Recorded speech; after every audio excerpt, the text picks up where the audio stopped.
The Trump administration rolls back President Biden's environmental regulations. Environmental Protection Agency Administrator Lee Zeldin says this is the most consequential day of deregulation in American history. Our actions will lower the cost of living by making it more affordable to purchase a car, heat your home, and operate a business. The agency is eliminating or rolling back rules that required coal-fired power plants to reduce carbon emissions and set vehicle emission standards critics argue laid the foundation for an electric vehicle mandate. Today, the Green New Scam ends as the EPA does its part to usher in the golden age of American success. Zeldin says the EPA will also review a 2009 finding that greenhouse gases are endangering the public health. Fox's Jared Halpern at the White House. Climate scientists call it climate denial and putting profits ahead of lives. President Trump says it's time to restore trade balance, and he's sticking with tariffs as an incentive to bring companies and jobs back to the U.S. I'll always have flexibility, but there will be very little flexibility once we start. April 2nd is going to be a very big day for the United States of America. That's when a reciprocal tariff policy kicks in. The EU and Canada imposing retaliatory tariffs today over increased U.S. tariffs on steel and aluminum. For the first time in 5 months, inflation cools, with consumer prices up 2.8% year over year last month, down from 3%. But egg prices jumped another 10%. According to February's Consumer Price Index report, a dozen grade A eggs cost on average $5.90. The figure surpassed January's record high price of $4.95. Fox's Hillary Barsky. Wholesale egg prices dropping recently. A mixed finish on Wall Street. The Dow down 82 points at the bell. America is listening to Fox News. Millions of Americans take medicine like Ozempic and Zepbound. Many of them are overpaying by thousands of dollars a year. These GLP-1 medications for diabetes, weight loss, and more may not always be covered by your insurance, but GoodRx can help. GoodRx helps you save every month on prescriptions at over 70,000 pharmacies nationwide. Best of all, it's free to use. Check GoodRx to save on GLP-1s. Just go to GoodRx.com/GLP. That's GoodRx.com/GLP. GoodRx is not insurance, but can be used instead of insurance, including Medicare and other federal and state-funded programs. Oh no, stomach issues again? Stomach issues? Who are you? Your pancreas. I could be the real reason for your diarrhea, gas, bloating, stomach pain, or loose oily stools. I thought it was my stomach. People often do, but any of these symptoms could mean having a condition called exocrine pancreatic insufficiency, or EPI. With EPI, the pancreas doesn't release enough enzymes to break down food, but EPI is manageable. Use the symptom checker on identifyepi.com and speak with your doctor. That's identifyepi.com. Sponsored by AbbVie. A man suspected of being a major drug trafficker is now in custody. An accused Guatemalan drug trafficker wanted in the U.S. has been captured in Mexico and returned to Guatemala to await extradition to the United States, where a federal indictment against Alair Baldomero Samayoa Recinos was unsealed in Washington in 2022 for alleged cocaine trafficking. Guatemala's Interior Minister says Samayoa Recinos leads an organized crime group called Los Huistas, and that he negotiated drug shipments through Guatemala with Mexican cartels. Also, that his capture Tuesday was carried out in cooperation with Mexico and the U.S. Lillian Wu, Fox News. All migrants recently held at the U.S. Naval Station at Guantanamo Bay, Cuba, have been sent back to the U.S. This from two U.S. defense officials telling Fox News those migrants are now being held in Louisiana, transported on ICE aircraft, but it's not clear yet why they were moved. Several defense officials have said tents set up to hold migrants at Gitmo did not meet ICE standards and had not been used. Two NASA astronauts who've spent much longer in space than expected are about to get a ride back to Earth. A SpaceX rocket is on Launch Pad 39A, poised to send 4 fresh crew members to the International Space Station. That will allow Starliner test pilots Butch Wilmore and Sonny Williams to return aboard a separate SpaceX capsule that launched to the ISS in September, carrying 2 crew members and 2 empty seats. Ahead of her departure, Sonny handed over command of the space station to a Russian colleague. I promise you, we are actively trying to find the passage back to the place we were before. It started as an 8-day flight test of Boeing's new Starliner spacecraft, which developed intermittent thruster problems on the way up to the space station. Fox's Jonathan Seri at Kennedy Space Center. Recapping Wall Street, the Dow still lower, finishing down 82 points, but the NASDAQ up more than 200, the S&P up 27. I'm Lisa Brady, Fox News. Hello again, everyone. Let's check weather for eastern Florida, Champaign-Urbana, and Vicinity. Another couple of 2 or 3 days of fine spring-like weather. Can get stormy around the edges here come late Friday night, the wee hours of Saturday, and more rain ahead as well for the middle part of next week, too, as this overall mild weather pattern largely continues on. Sunshine at 67 for the day today on a light easterly wind. For tonight, a few clouds, not as cool, 43. Tomorrow, mostly sunny, unseasonably warm up to 73 on an increasing east-southeasterly wind later in the day. Fair tomorrow night. Southeast wind and a low down to 52. And for the day on Friday, windy and seasonably warm with increasing clouds, a couple of showers, thunderstorms late in the day. More likely a round or two of thunderstorm activity for late Friday night. Already an enhanced risk of severe weather there. At 76 the high. Windy, couple of showers, partly sunny for the day Saturday. Cooler at 67. Mid-40s with maybe a shower chance early on Sunday and a bite to that west-northwest wind. We're back to the 50s on Monday, near 70 Tuesday and Wednesday. For CVJ Broadcasting, I'm meteorologist Greg Solier.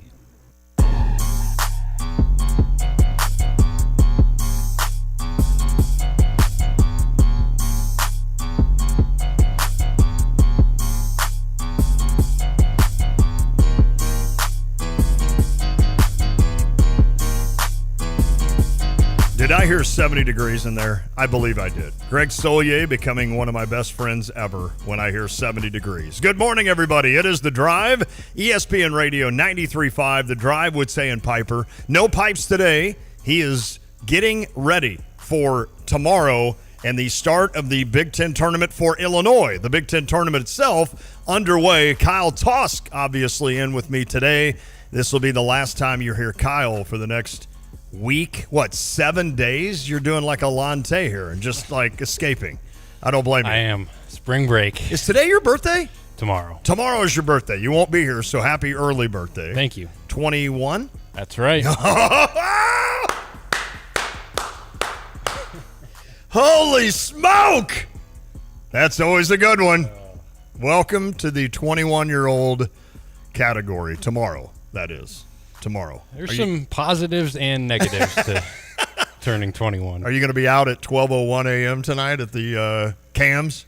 No, I don't think so. Oh, you're hitting Joe's. I need to get ready to leave tomorrow morning. So you're going to go home and enjoy a couple of days, enjoy your birthday with your parents and friends, and then next week is spring break for you guys. So that'll be awesome. Perfect time to have spring break. I mean, what better time? They should make that like a rule of thumb for every college. Just take spring break the week NCAA tournament starts. And not only could it allow the students to attend the games, which makes sense. I mean, if, Illinois was playing in Denver or if they were especially playing in Milwaukee, it would be perfect for you. They should do that every year. They should just say, here's what we're doing. I know I talked to, oh my gosh, who's the young man from Purdue that joined us? Why am I? Jimmy. Yeah, Jimmy Sebeski. My fault, Jimmy. I know he's going to be in Florida next week. So are you any big plans for spring break? Not traveling anywhere. Okay. Just sticking around watching some hoops. There's nothing wrong with that. I know at my office in Villa Grove, we used to have this huge calendar that we hung on the wall. And the first thing I would do once that thing was hung is I would find these 2 days, next Thursday and Friday, and I would just write national holiday, line off. And that is exactly how it should be each year, sitting at home vegging, 9 o'clock tip, and here we go. No, I'm sorry, 11 o'clock tip. I'm thinking Vegas. 9 o'clock in Vegas, by the way, in case you're out there. So 11 to 11, wall to wall. There's that small little mild break in between. And one game always has 80 replay reviews that actually it doesn't end until the next one starts. So you're covered. It's exactly right. And it's that tricky time of year where you try to tape every game, meaning you're taping, True TV, TBS, and TNT. And CBS, and they all run into each other. And like for me on DirecTV, you can only record so many things at once, like 6. So there's always that time where it's like, I'm going to have to risk one of these games. So it's a fun time of year. As mentioned, the Big Ten tournament is underway in Indianapolis. Northwestern, in case you're recording this at home and don't want to hear the score, maybe turn off real quick for about 10 seconds. I haven't heard the score yet, and we haven't given our picks. We're going to do that later. I will say right now I have Northwestern winning this game. Okay, that's fair, because I believe I would do that as well with Nick Martinelli coming off a second-team All-Big Ten as the leading scorer in the Big Ten. I know that who was the Boo Buie tweeted out that somebody should be checked for this in terms of the Big Ten voters. But Nick Martinelli, who led the Big Ten in scoring, finished as second team All-Big Ten. Illinois with no players on the first team All-Big Ten. KJ, second team. Tommy, third team, I believe, honorable mention. Is that right? I think KJ was third team. Tommy was honorable mention. Oh, is that what it was? So KJ didn't even make second team. Why did I think I saw second team? I think he was like the AP does it separately and gave him second team, which Illinois posted. The official coaches and media, I believe, had him on third team. Okay, so I must have missed that. So Illinois with no players on the first or second team. And, of course, Will Riley named the Sixth Man of the Year. That was the same award that Andre Curbelo won his freshman year. So Will Riley wins that award this year. He and KJ, speaking of them, or speaking of those two, they spoke to the media today, so we will hear from both of those guys this hour is our thought. We may save Brad Underwood for tomorrow as Illinois gets ready to tee it up tomorrow against either Ohio State or Iowa. And that game, of course, will be next at 5 o'clock. All three games today on Peacock. So for those of you, the 12 to 13 people out there that have Peacock, congratulations. I'm one of them. You are watching this. I am too, which is the rarity of all rarities, so I'm sure there are more than 13 people. But Northwestern, with 3 minutes to play in the first half, up 30-23 on Minnesota early on. So Dawson Garcia with 7 to lead Minnesota, 14 already for Martinelli as he makes his vengeance tour through the Big Ten tournament. The final game tonight, USC and Rutgers. If you haven't had a chance to see Rutgers play, which I'm sure you did against Illinois and you turned it off, Dylan Harper, of course, and Ace Bailey, always fun to watch in that one. So 3 pretty good games today taking place. Tonight, I get, Kyle, to host or moderate would be the better word, the Villa Grove mayoral debate. So that will be what I'm doing while you're watching basketball. So I have recorded all 3 games on Peacock and plan on not watching the first one, but I do plan on watching game 2 and 3 with Iowa, Ohio State, and then USC Rutgers. So I'm looking forward to a late night of watching basketball. Normally I'm in bed by 9, but when it comes tournament time and it starts being 70 degrees out, I can basically suck it up and stay up until 11 or 12. So that's the goal tonight after I finish my community service, I guess, if you will. But excited about that, the Villa Grove Chamber hosting that event down in Villa Grove. So I'm excited to be the moderator. I don't think we'll have like the kind of energy that we have on presidential debates. I don't think I'm going to have to be stopping anybody from harassing the other or you're not going to have one side hate you for being biased. And I am the perfect guy for this debate, so I will be doing that and excited to do it. Illinois, of course, getting going tomorrow as the 7 seed in the Big Ten tournament. We talked the last 2 weeks, Kyle, about what seed could they be, what seed could they be in the NCAA tournament. Well, now it comes down to this. You are the 7 seed in the Big Ten tournament. You know your path, which, of course, will be either Iowa, a team you took down easily, or Ohio State, a team that was leading, I think, against Illinois at home in the second half, but you ended up winning by, I think, 10. So both of those teams were teams you only played at home this year, and you went 1-0 against each. That will be the team that Illinois faces in round 1. If they win that, then they get to face Maryland, the 2 seed in the Big Ten tournament in round 2. You and I will kind of go through this bracket as we go. But before we do that, what do you think overall of Illinois' path with regards to Iowa and Ohio State? Maybe start there. We know that Ohio State would offer a quad 1 chance, right, at a victory, whereas Iowa, if they defeat Ohio State, it almost as though it's the game doesn't count, essentially, in terms of quad 1 and in terms of a resume building for an NCAA tournament. So if you're an Illinois fan, first of all, you're not rooting for Iowa, right? I mean, that's obvious anyway. But you're hoping Ohio State wins this game so that you can have a quad 1 chance at a win tomorrow before you would face Maryland if you should win tomorrow. So what do you think of this path for Illinois now that they're the 7th seed and we know what's in front of them? I don't love having Maryland as the team you're going to see next. If I could have chosen any team, I definitely wouldn't have wanted to see Michigan State, but Maryland would have been right up there as well. I am interested, if Illinois can get to that game, to get another crack at them with both bigs healthy, because we saw how much they absolutely dominated Illinois. 62 points in the paint in that game in Champaign, in which Morez Johnson was the only healthy big guy for Illinois, so I'm interested to see how that goes. I don't love that part of it. Ohio State, I'm not all that scared of. The only issue with them is that they're going to be playing for their tournament lives in all likelihood against Illinois, which is always a dangerous opponent to play in these conference tournament settings. Sometimes I think it can be a little overrated because if you need to win in the conference tournament to get in, that means you're probably not that good anyway. Right. So sometimes you just lose to a team that's better than you. But it is going to probably be a desperate Ohio State team if they get past Iowa tonight, and one, like you said, that was leading Illinois for a lot of the game, and their backcourt is the type of backcourt that you want in a tournament setting in terms of shot making, and Bruce Thornton has made some clutch shots this year. Micah Parrish, pretty good too. Yeah. Can I stop you real quick? Yeah. I flipped up Joe Lunardi's latest bracketology, and at the top, and for those that check this daily, you understand it just says Bracket Watch, top overall seed. They've got Auburn, not a surprise. First team out, Boise State. Guess who the last team in is? Is it Ohio State? Is Ohio State, to your point. So that's a great point on your end, the idea that this is a hungry Ohio State team, knowing that they probably need tonight and a win over Illinois to make it into the tournament. Yes. I would rather say if they lost tonight, they're out. Oh, absolutely. Right? So they need this game tonight. I don't know that they necessarily need to beat Illinois. If they're in already, I would think a win over Iowa to escape any kind of an upset. You should lose to Illinois, if that makes sense. So I don't know if that would hurt them, but it just what do you depends what the other bubble teams around them do. Because if they only beat Iowa while a couple of those teams on the first four outline get a big win, they could jump Ohio State. Or the other thing that you have to look out for, which last year had, I think, 5 of them, are bid stealers, teams that aren't even close to the tournament, like the American Conference or somebody else that wins the tournament, steals a spot from what would currently be Ohio State's spot. So I think they're going to need to beat Illinois to feel comfortable. If they don't beat Illinois, it's going to be very sweaty for them on Selection Sunday.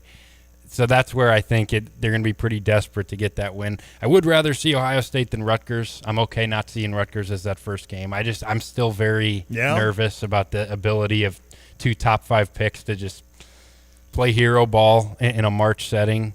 But I think it's an okay draw for Illinois. Yeah. I don't love it. I would have loved to see Michigan instead of Maryland up next.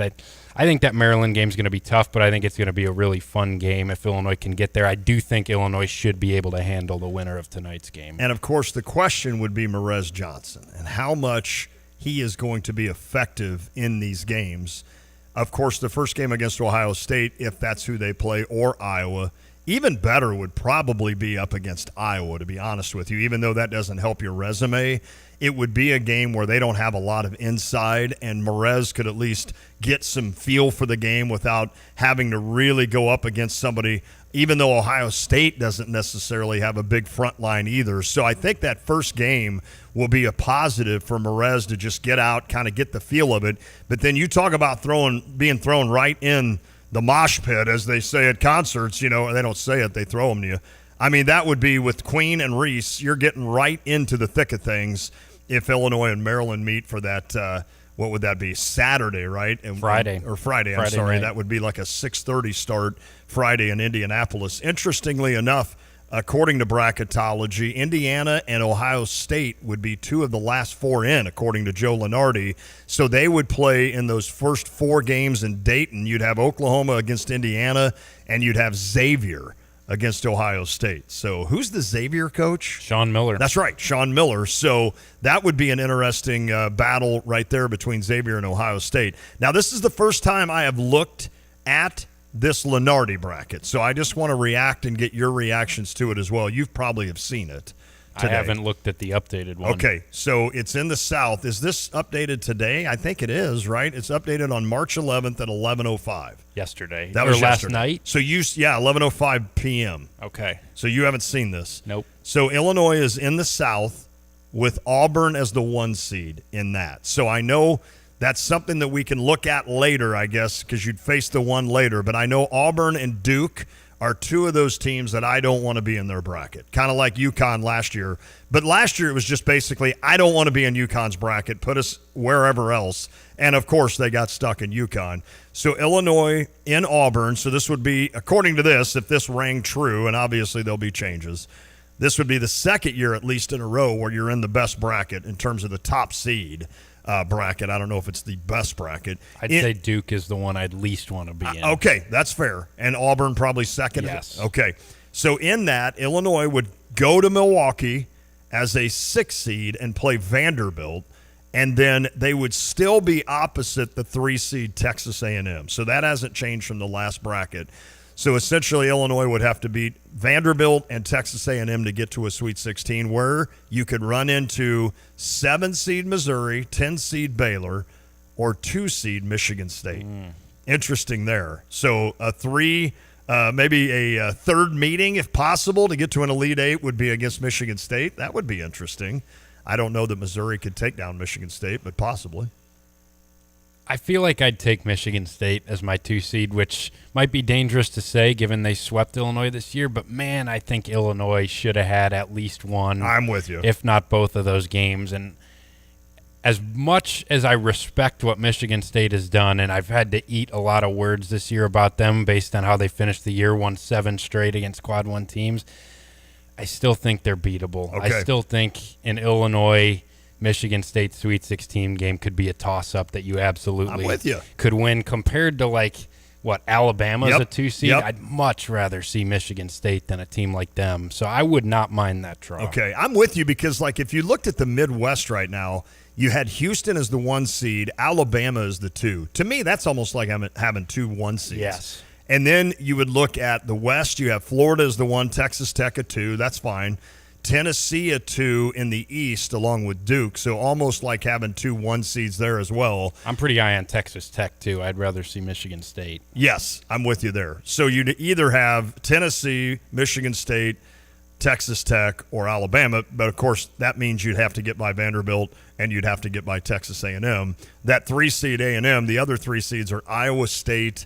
In that one, a 3 seed would be St. John's and also Kentucky. I know you said you wouldn't be scared as much about facing Kentucky. I'd take Kentucky. These are hypothetical, of course. Things are going to change from this, so we'll see what happens as we go along. But that's kind of Illinois' path right now as a 6 seed. I think if they lose to Ohio State, is there a danger of falling to a 7th seed? They're a 7 seed now, depending on who you ask. I think Lenardi has them as a 6. Some people have them as a 6. I know on Bracket Matrix, which is the site that combines 100 different brackets, they're a 7. So I think they're kind of in that range based on who you ask. So I think if you do lose that first game, you probably would feel like 7 is the most likely landing spot. I think you get 1 win, you feel pretty good about being in the mix for a 6. 2 wins, I think you're comfortably a 6 seed. Okay. According to Brad Evans, our buddy, at thegamingjuice.com, Illinois sits as a 6 seed, the best 6 seed. He has Illinois as the 21st team overall in that one. And the other 6 seeds would be St. Mary's College out of the WCC. What is that? The West Coast Conference, I believe.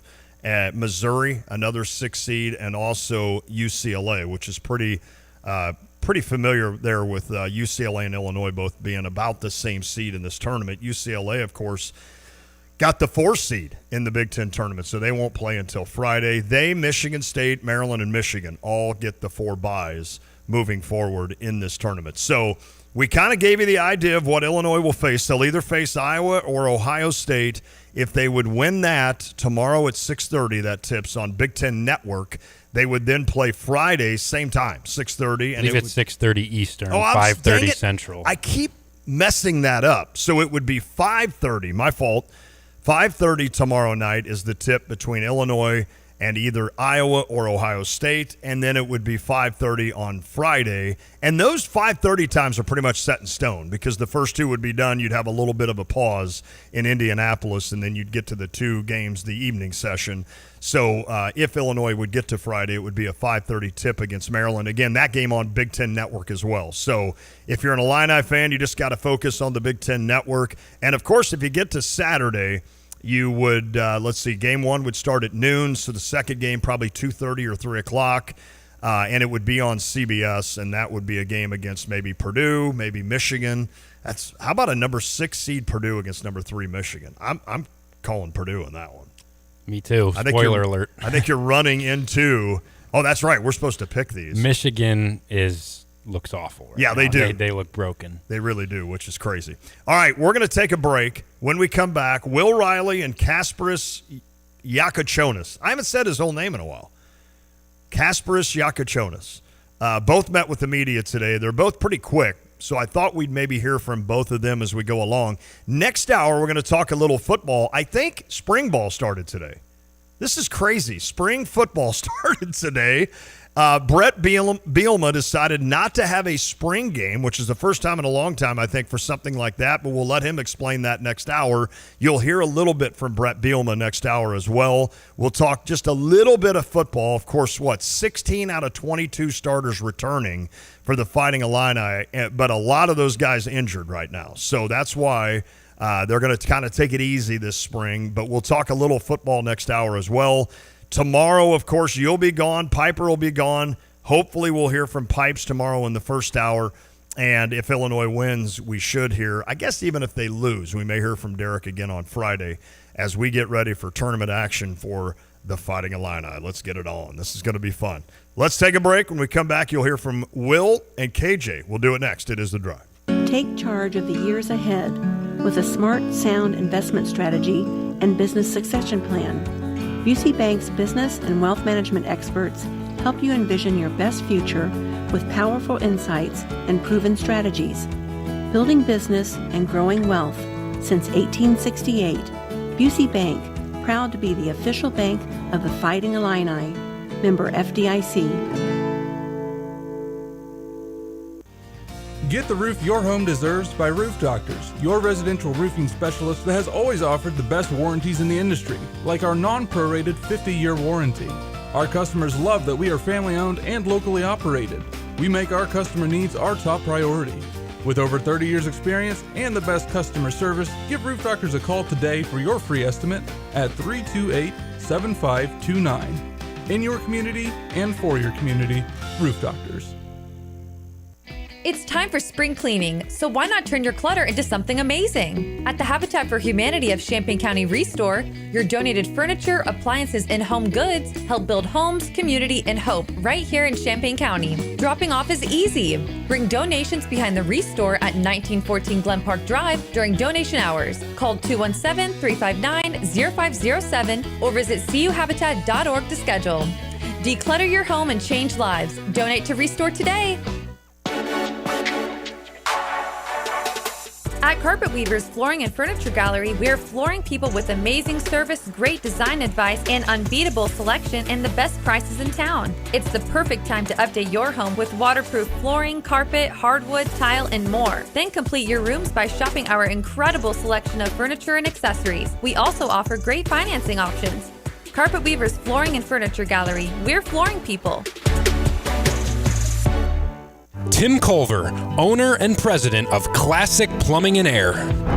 A plumber is a person that is well-rounded. They have education, they have experience, and they are versed in more than only one phase of plumbing. A plumber is someone that has experience in all three phases, and they understand how all three of these plumbing aspects work together as well. Was in the heating and air conditioning business for approximately 30 years and then retired in 2021. So I came out of retirement because I'm very big on taking care of our local community. The most satisfying part of my job is when I know that I've done the right thing for the customer, taking care of the customer's happy, and when I walk out the door that I'm not afraid to put a sign out in front of their house that says, "This job was done by Chuck Thompson, Classic Plumbing and Air." Visit them at classicplum.com. From computer systems to brakes and tires too, at PDR, fixing cars is what they do.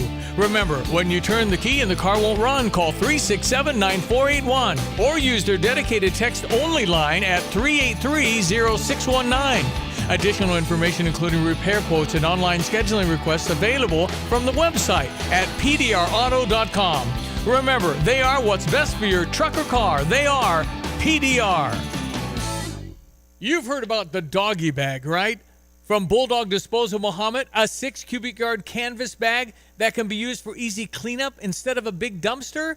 The one-time use bag is now available, and you can save the delivery charge. Get the doggy bag at Do It Best Hardware in Champaign at 107 West Springfield. So fill up the bag, call Bulldog Disposal, have it disposed of, and you'll be organized. Go to bulldoggybag.com for all the details. That's bulldoggybag.com.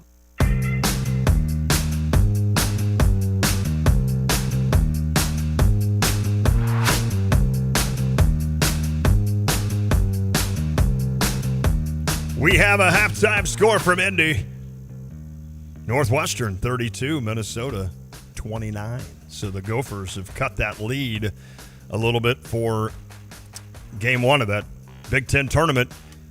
We will go through the bracket, give our thoughts on who we think will advance from each little section of the bracket and who will ultimately cut down the nets in Indianapolis. The Big Ten championship game, of course, Sunday, that starts at 2:30. It's always the last game that leads into the brackets on Sunday night. So that's always a fun day to sit down, do nothing, and just watch basketball and then get your brackets ready and see where Illinois or your favorite team is heading in the tournament. Today, the media had a chance to visit with both Will Riley and Kasparas Yakachonis, Let's hear from Will first. It's been a while since we've heard from Will, a kid that really took off mid-season? Kyle, is there a pinpointed game that you can think of that Will Riley was it the Michigan State game where he scored like 18 in the first half? He did. I think that was kind of the point where he finally broke out of like a month-long rut offensively. Right.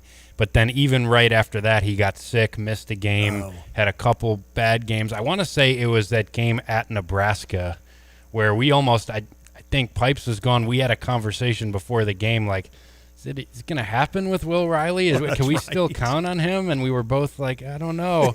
And then he had a big night that night, and I think he fell a couple points short of your Snickers bet. Oh, that's right. Of saying he was going to have a big night, and from there he's been fantastic for this team. So that probably has been it, and Will Riley has really taken this second half of the season by storm. Of course, as mentioned earlier in the show, he was voted the sixth man of the year in the Big Ten, so a nice honor for him coming off the bench, and obviously a starter now, but someone that spent a lot of the season coming off the bench. So Will Riley met today with the media. We're going to get to that here in a second. We'll also hear from KJ, who also met with the media today as well. Here's Will. It feels great. Any contribution that I could do to the team helps. I feel like I'm honored to be given that award, and we're just trying to win games and win games. What's your feeling going into this Big Ten tournament? The vibes of the team? Super excited. Obviously, my first experience with this, so we're all super excited. We're super excited to play. I just love competition. I love winning, so I'm excited for this. Last 11 games, you're averaging 16 points per game, more assists. How has it felt to just kind of, really, play well down the stretch? I knew the team needed me in a lot of aspects. So, anything I could do to help this team win, I'm going to do. So, we've just been playing good together overall as a team, so it's been good. Have you liked the ball handling responsibilities more and driving to the rim? Yeah, for sure. Like I said, anything that I could do to help this team win, I'm going to do. And if it's ball handling, passing, scoring, I'm going to do it. So, yeah. You take me through that steal. At the end of the game that kind of set you guys up for that game-winning shally.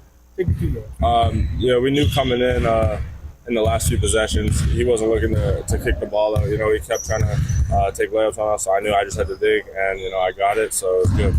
You got the six-man award, but you've been starting a little bit lately. Is there any change of mindset or approach when you are in the starting lineup? No, honestly, I'm just coming in there to win. So, however the coach needs me to win, I'm gonna do it.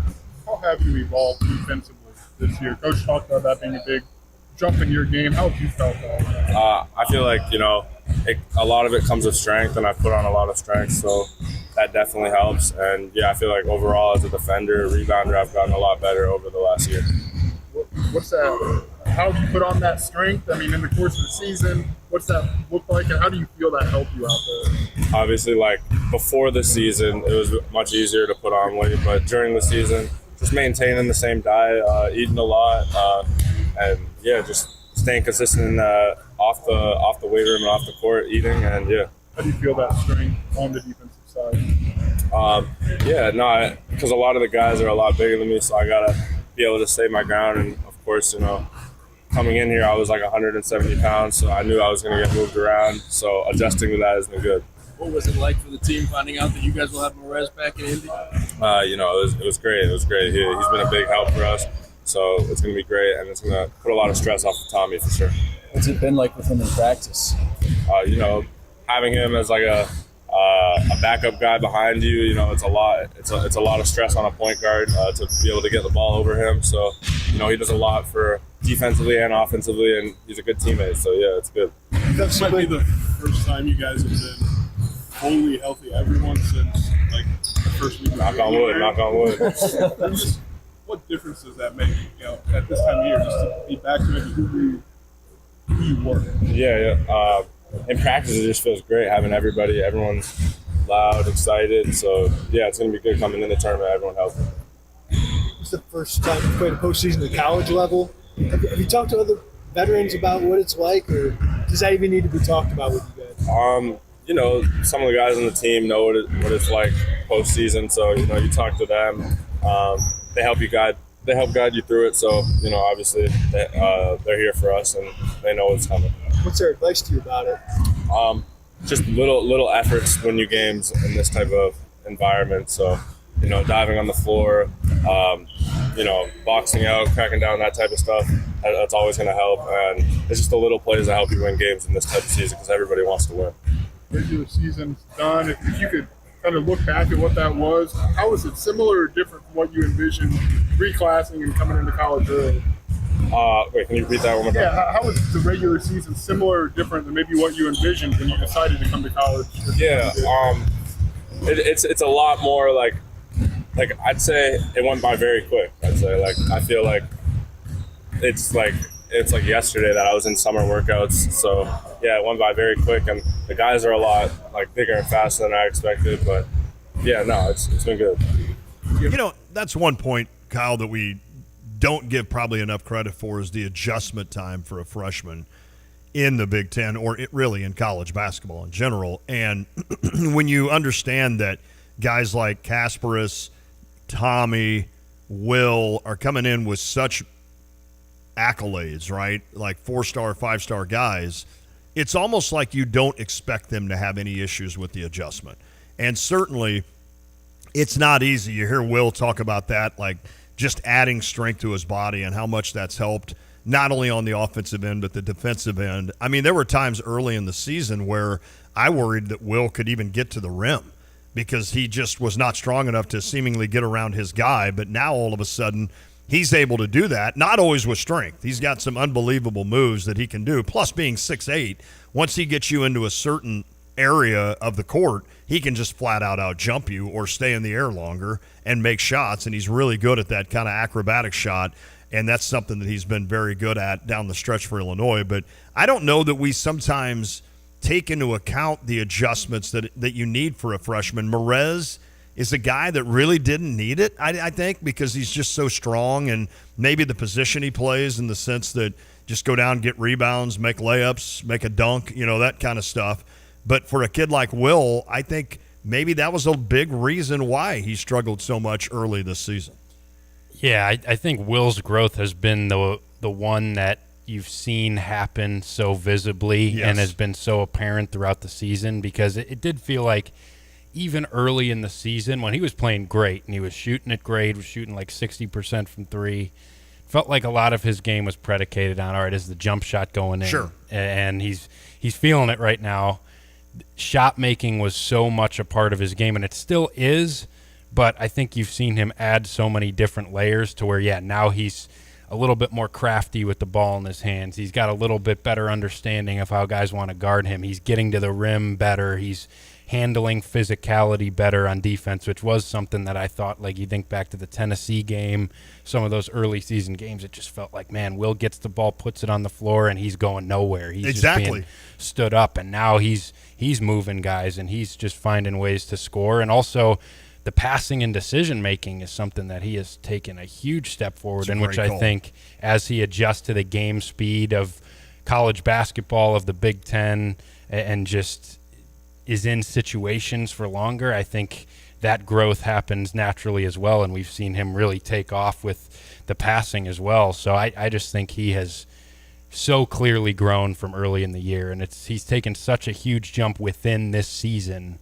that it's been really impressive. And now if you get the version that he was against Purdue in March, I think that is a formula for Illinois to make a deep run, because that's a guy that, as Purdue experienced, is really hard to match up with when he's on and active and making decisions the way he has. It's amazing, like you said. I mean, you basically, all of a sudden, you add another head to that monster, right, essentially. I mean, whereas KJ can do his thing, we know what Tommy can do, but now if you add a guy like Will that can just explode for stuff like that. I was just checking as you were talking about that, because I'm with you in terms of his passing ability.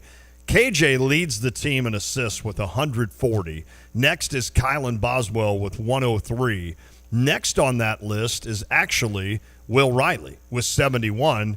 Tommy, of course, who missed quite a few games, and I think if he would have played as many games, would have probably been ahead of Will Riley, but Tommy at 62 when it comes to the assists. So not a bad total. And you look Will Riley. You break down the game log here through the season. He had 2 games of 4 or more assists until February 5th. Wow. Had 5 the final month of the season. That's incredible. So that to me has been where he's taken the biggest step forward. You almost feel really comfortable when the ball's in his hands, not only that he's going to go shoot over somebody, but he's going to make the right pass too. I'm with you on that.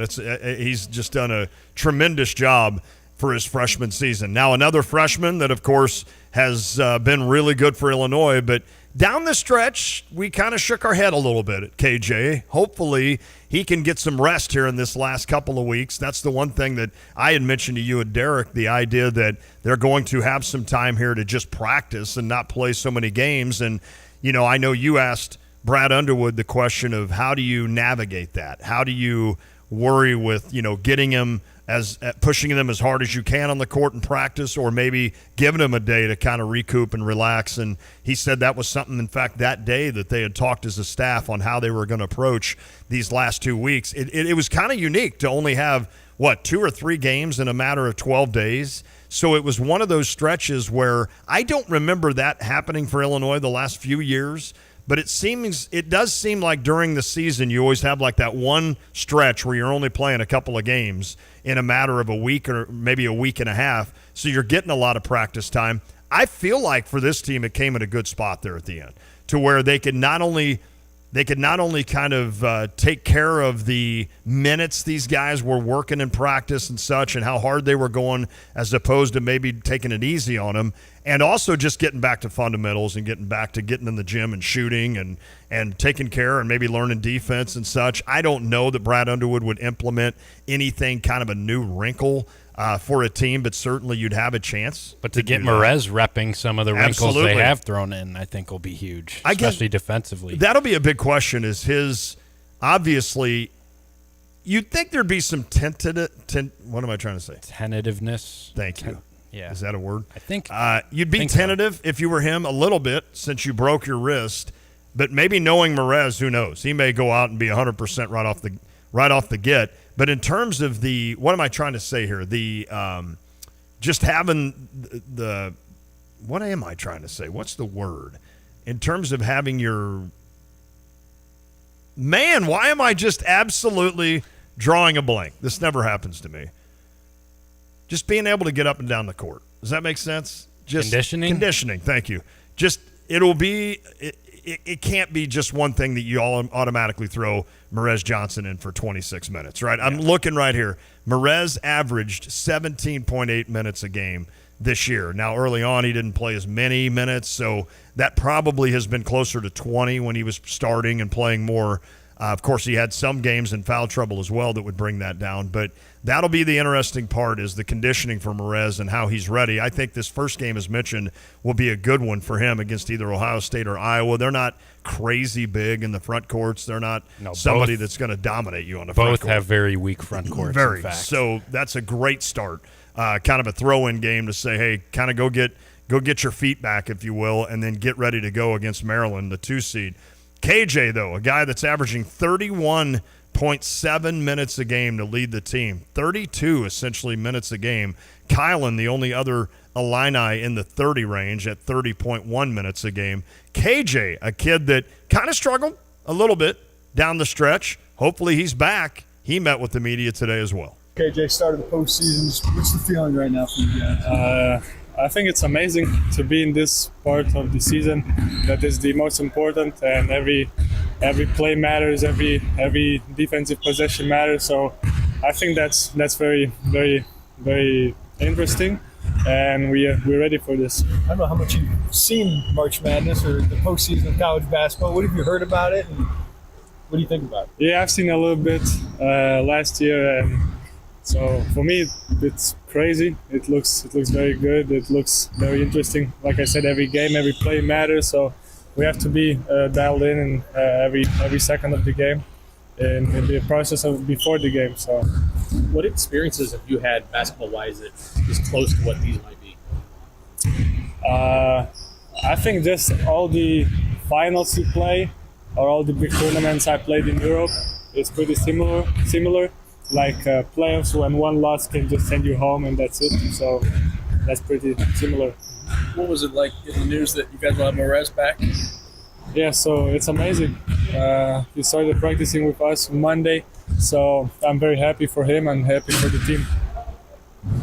Early in the season, the playmaking was largely on your shoulders. But with Kylan playing his best basketball and Will playing some point guard, how does that help the team to have three options when it comes to playmaking? I think it very helped the team. It's harder for defense, to try to take away three good playmakers and that everybody can make a play, everybody can make a pass. Even Tommy is a very good playmaker, very good connector.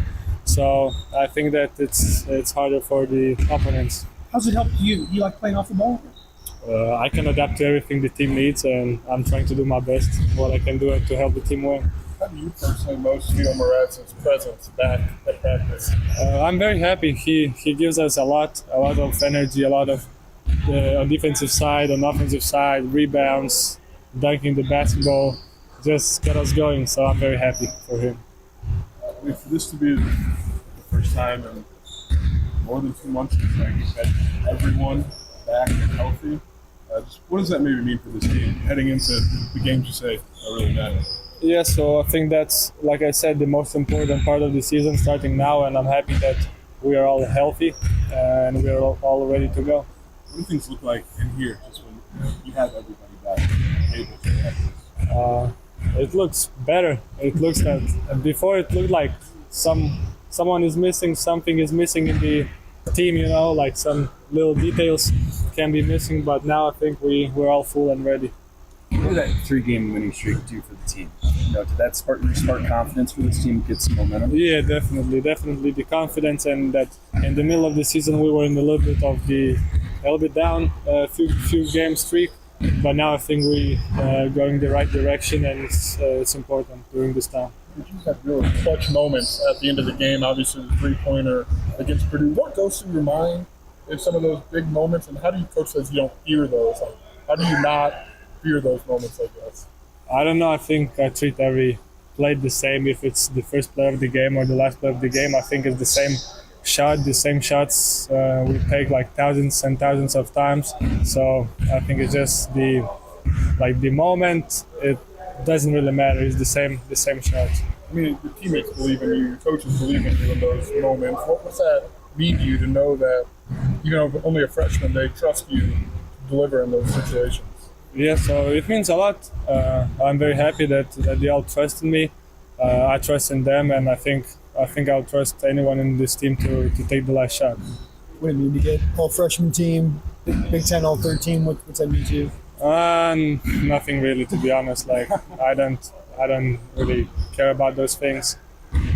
Talking about this, I was just surprised that Kylan wasn't in the all-defensive team, because I think he's the best guard defender in the country. So I was surprised, but for me, it doesn't really matter. What have you been told about this Big Ten tournament, and how you might adjust at all to playing in this kind of environment? Yeah, so like I said, we practiced a lot. We practiced hard to just prepare for those games. That every day is the new game, and we don't even know against who we're playing until today. So we just have to be. We have to focus on us, focus on our team, and do our best. I think I know the answer, but is there a preference between Ohio State and Iowa? Is there one of those two that you match up better against? No, I think it doesn't matter against who we play. We have to play our game and just be us, and then we can beat everybody. Well, tell me, Tim Onstad, how is it going at Gale Frericks Trucking? Oh, we're busy. We're going gangbusters. We've got a new driver going through orientation. That leaves us one spot left for somebody that wants to get in on the action and make some money, be home, get some quality time. It's a great opportunity. And the type of person you like hiring? Honesty, integrity, like everybody else is looking for. That guy that wants to have a family life, but be able to make some good money and do the right things. Are you looking for experienced drivers? And if they have a military background and things like that, that's always an asset. We do need some experience. Of course, we like getting the guys 15 years in that know what they're doing, maybe have been treated bad by other companies and need a place looking for a home. If somebody has the basics, maybe a year and a half, has a military background, I'll count that as some experience because they're used to following the process. Oh, you can always email me at timo@gftlog.com. Sarah Champagne's Ben Quattrone on keeping his employees. It's got to be the place to work. We have to pay the best. We have to treat people the best. Some of the guys wanted to order pizza the other day. Well, we bought 30 Papa Del's pizzas. BMW had the best month they've ever had. They said, can we have a cookout? Saturday, I cooked like 50 ribeye steaks. And they were expecting like burgers and hot dogs and stuff. Like, if I'm eating steak, you're eating steak. We both eat steak, we both eat hamburger. Learn more at sarahchampagne.com. In 1925, a small plumbing company began its journey in Urbana, Illinois. Over the decades, the business grew thanks to hard work and great people. In 1966, things changed when Dave Reichard, a veteran, met veteran Ken Asklin, who was an architectural engineering grad from Illinois. The two realized their shared vision for excellence. Their partnership took root, and in 1975, the name changed to A&R Mechanical. With Dave as president and Ken as vice president, A&R Mechanical expanded services, becoming the go-to full-service contractor for all of Central Illinois. A&R went from a plumbing-only contractor to a full-service mechanical contractor with their own sheet metal shop. Today, A&R is a plumbing, heating, ventilation service company with the same excellence in customer service as they provided nearly 100 years ago. Design, build, and maintain. That's what served A&R Mechanical for nearly 100 years. Find them at Lincoln and Kettering in Urbana or online at ar-mech.com. Not every remodel project is as easy as the couple on the Home Improvement Channel make it look. From old furniture to construction debris, a home remodel can quickly turn into a junk pile. Two Men in a Junk Truck is here to make your home improvement dreams a reality. They offer hassle-free junk removal and dumpster rentals to clear the way for your next big project. Perfect. Use code REMODEL25 to save $25 on your next service. Two Men in a Junk Truck, making your home improvement journey a breeze. Visit twomeninajunktruck.com. Offer valid at Two Men in a Junk Truck, Champaign, Illinois. Actually, I called the provider. It was just going to be a while before I could have service, and I couldn't wait, so I was recommended to Classic. Professionalism, their dependability, credibility, and the service technicians, I wouldn't ever call anybody else. I truly believe that after people have experienced other companies and then given us a try, they can clearly see the difference. Visit ClassicPlum.com.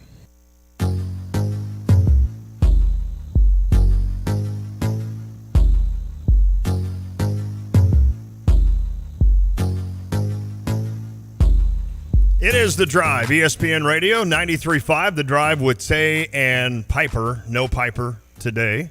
He will be in Indy tomorrow, probably joining me on the airwaves. Kyle Tosk with me today. Will be gone tomorrow, Friday, and then all of next week. The audacity to just take off when games get ready and get really rolling. I see where you are. I don't want you on my front line. You hear me? I'm kidding. By the way, Northwestern extended the lead again. They're at the 12-minute timeout. Northwestern beating Minnesota 48-38.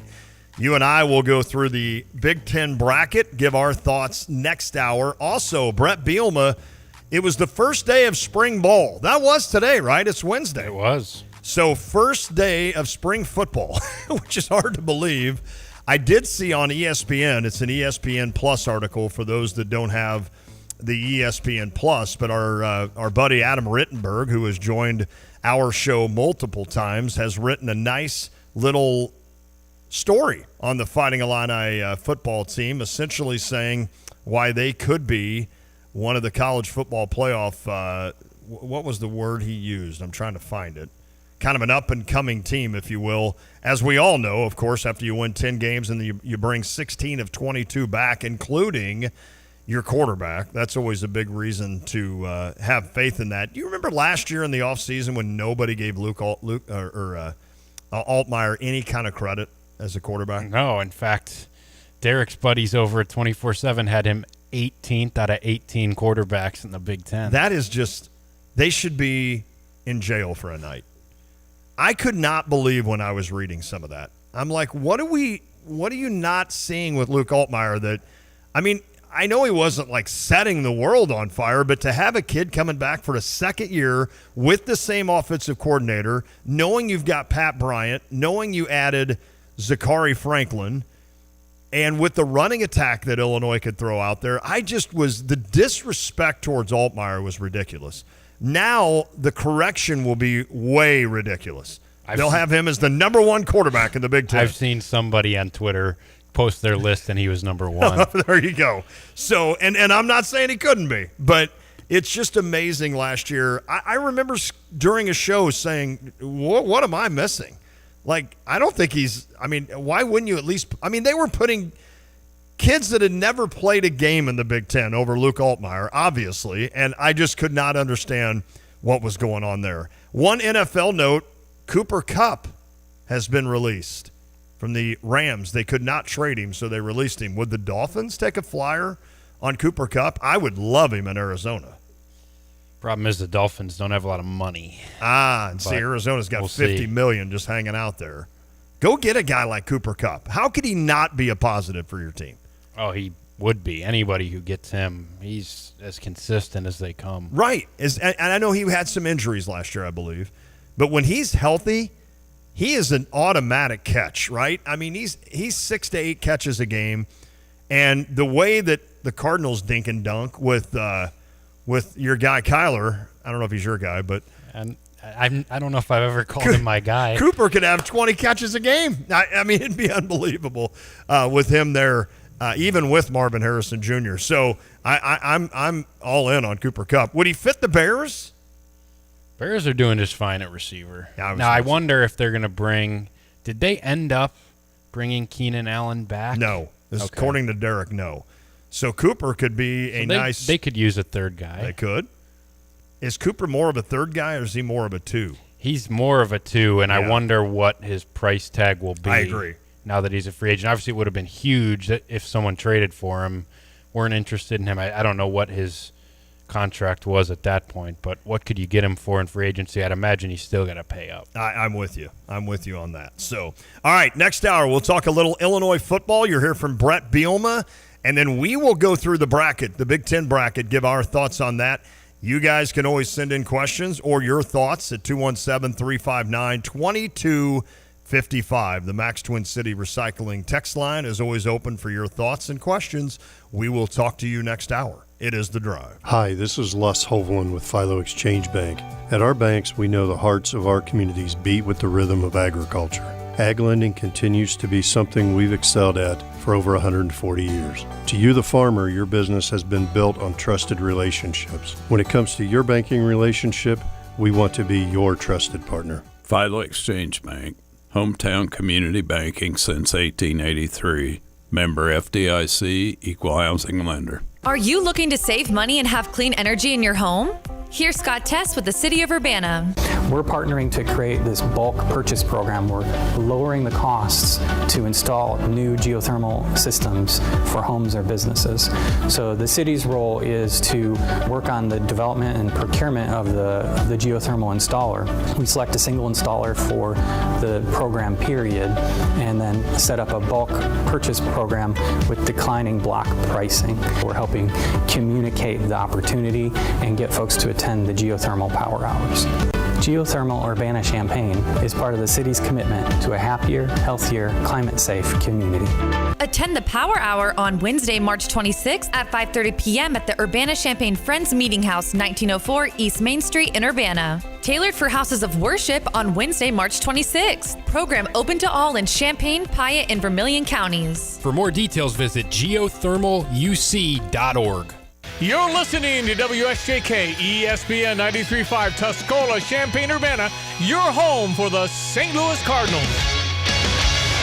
Short-term spending bill passed by the House yesterday to extend government funding until the end of September. Our caucus is unified on a clean April 11th CR that will keep the government open and give Congress time to negotiate bipartisan legislation that can pass. But that shorter-term measure may not get enough Republican support to advance. House Speaker Mike Johnson telling Fox News earlier today. We have to keep the government operating, and Congress has a responsibility to do that, and Chuck Schumer has to weigh that today. And I hope he does the right thing. I hope they put partisan politics aside and do the right thing for the people. President Trump urged support for the House bill to allow more time for work on his new budget plan. Current funding runs out Friday night.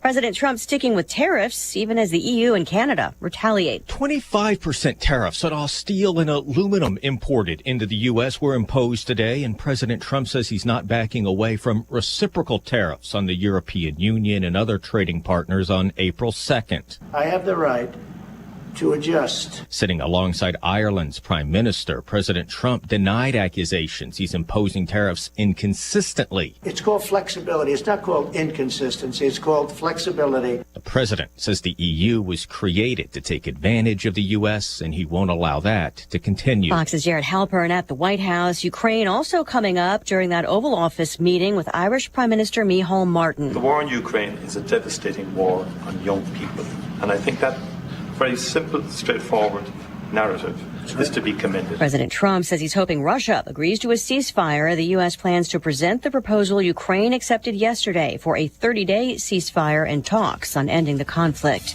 America is listening to Fox News. Did you know you can get your prescriptions for less at your local pharmacy? You can with GoodRx. It's the free app that can save you money on your medications. Just search for your prescription, choose the pharmacy and the price that works best for you, and then show your GoodRx coupon to your pharmacist at the drop-off counter. GoodRx works at over 70,000 pharmacies, including Walmart, Rite Aid, and Walgreens, and it works whether you have insurance or not. It's easy to save. Next time you drop off your prescription, check GoodRx. To start saving today, go to GoodRx.com. GoodRx is not insurance. Oh no, stomach issues again? Stomach issues? Who are you? Your pancreas. I could be the real reason for your diarrhea, gas, bloating, stomach pain, or loose oily stools. I thought it was my stomach. People often do, but any of these symptoms could mean having a condition called exocrine pancreatic insufficiency, or EPI. With EPI, the pancreas doesn't release enough enzymes to break down food, but EPI is manageable. Use the symptom checker on identifyepi.com and speak with your doctor. That's identifyepi.com. Sponsored by AbbVie.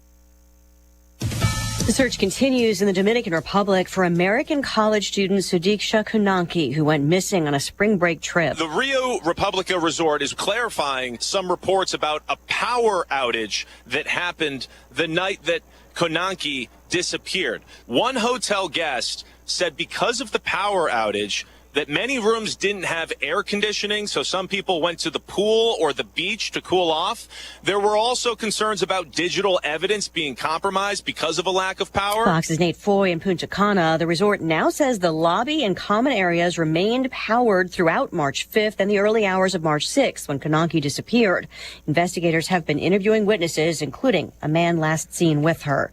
During his Oval Office visit today, the Irish Prime Minister did not have any comment about an American celebrity moving to his country after the U.S. election. Rosie O'Donnell has officially left the country, confirming in a TikTok Tuesday that she moved to Ireland on January 15th with her 12-year-old daughter, Dakota. O'Donnell said life in Dublin has been pretty wonderful, calling the Irish people loving, kind, and welcoming. But the comedian and actress admitted she already misses her children and friends, adding she'll only return to the States when all citizens have equal rights and address the political climate. Been heartbreaking to see what's happening politically, and hard for me personally as well. O'Donnell has a long history battling President Trump and has been a key vocal opponent of the president. Fox's Michelle Polino. Better than expected news on inflation leading to a better day on Wall Street. The Dow still finishing lower, but not a sell-off, down 82 points.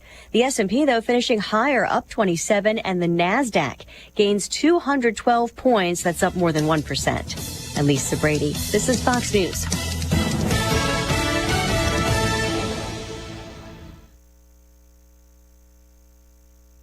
It's Girl Scout cookie season, and it will be adventureful. Adventurefuls is the newest addition to the Girl Scout cookie lineup. It's like a brownie inside of a cookie. Yum! Get it this season along tried and true Thin Mints, delicious caramel delights, lemonades, shortbread, peanut butter patties and sandwiches, Toast J, and even a gluten-free caramel chocolate chip. Indulge in a moment of joy for yourself or gift a box to the military through Operation Cookie Share. The Girl Scout Cookie Program is the largest girl-led business and financial literacy program in the world. You still see that girl and troop out there, and if you can, listen to their pitch. What are their goals and what are they trying to accomplish? Maybe go to camp for the first time. Each box purchased helps teach girls to think like entrepreneurs, set goals, learn business ethics and people skills, and become the leaders they are meant to be. For more information and to find a cookie booth in your greater Champaign area neighborhood, go to getyourgirlpower.org. That's getyourgirlpower.org to get your Girl Scout cookies today. Hello again, everyone. Let's check weather for Central Illinois, Champaign, and vicinity. Mild weather pattern continues on for the day today with sunshine, light easterly breezes, and a high about 67, almost 20 above average. A few clouds for tonight, not as cool, 43. Sunshine, warmer for the day tomorrow, and a light east to southeasterly wind picking on up later in the day at 73. Low 50s tomorrow night, and a wind-blown, warm Friday with increasing clouds in the afternoon. Shower thunderstorm in spots late in the day, and the likelihood of maybe a couple of stronger storms to contend with here for late to Friday, more likely Friday night. Highs up to 76, gusty south wind, windy, cooler weather for the weekend. 40-mile-an-hour winds out of the west and southwest for the day Saturday. Couple of showers and 67, but some sun too. Will cool to 46 and a gusty west-northwest wind Sunday. Maybe a shower early in the day, and then a warm up again into next week at 56 Monday, near 70 Tuesday and Wednesday, and another round of active weather the middle part of next week with a couple of rounds of showers and thunderstorms. We'll keep you posted right here for Stephen J. Broadcasting. I'm meteorologist Greg Solgay.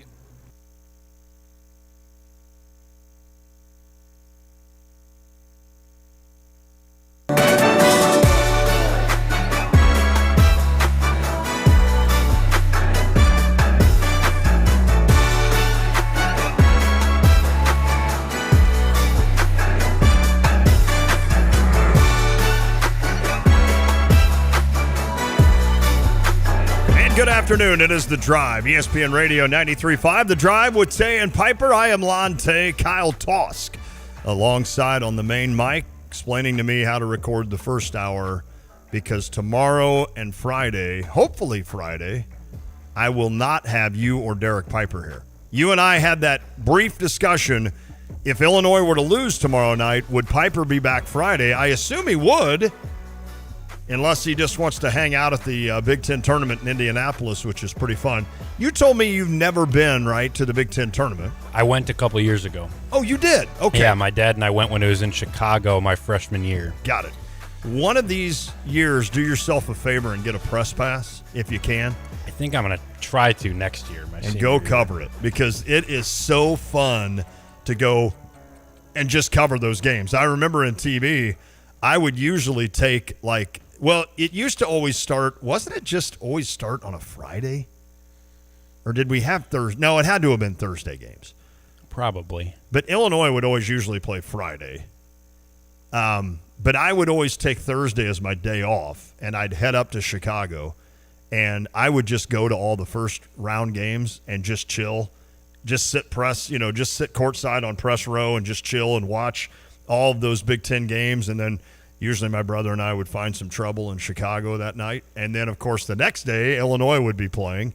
So I would file a report, that kind of stuff. But that was always fun to just go and kind of take in every game. It's the coolest factor of it all is to have all of those fan bases at the same site.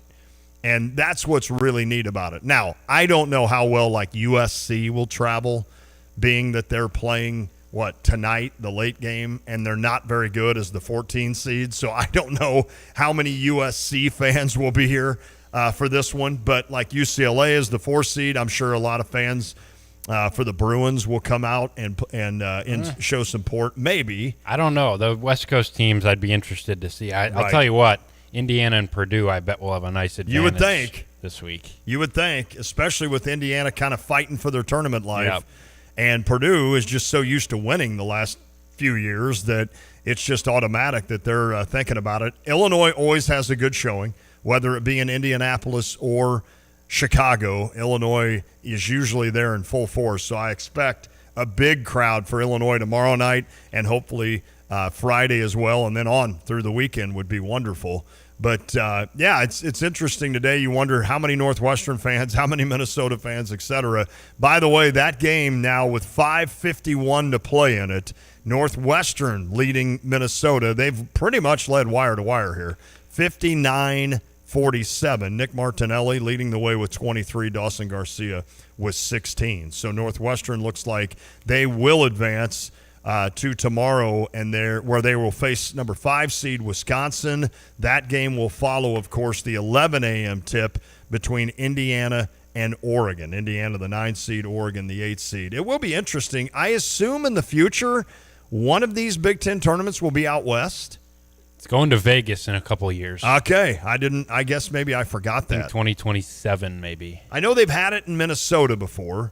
Of course, Indy and Chicago for years just took turns hosting it. Then they kind of settled on Indy for a while, and then they kind of started doing it. I know they did one in Washington, D.C. one year to kind of appease Rutgers and Maryland and some of those teams out east, Penn State.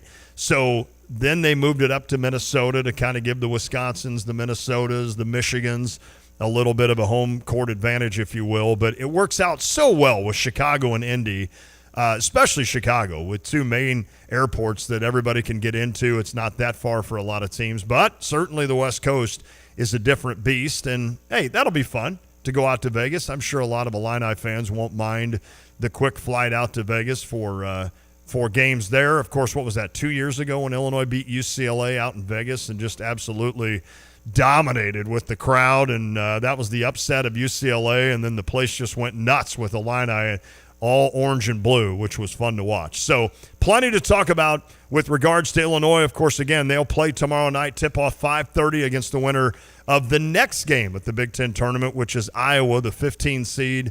They snuck in. And then, of course, the 10 seed Ohio State. So the teams that didn't make it, Nebraska.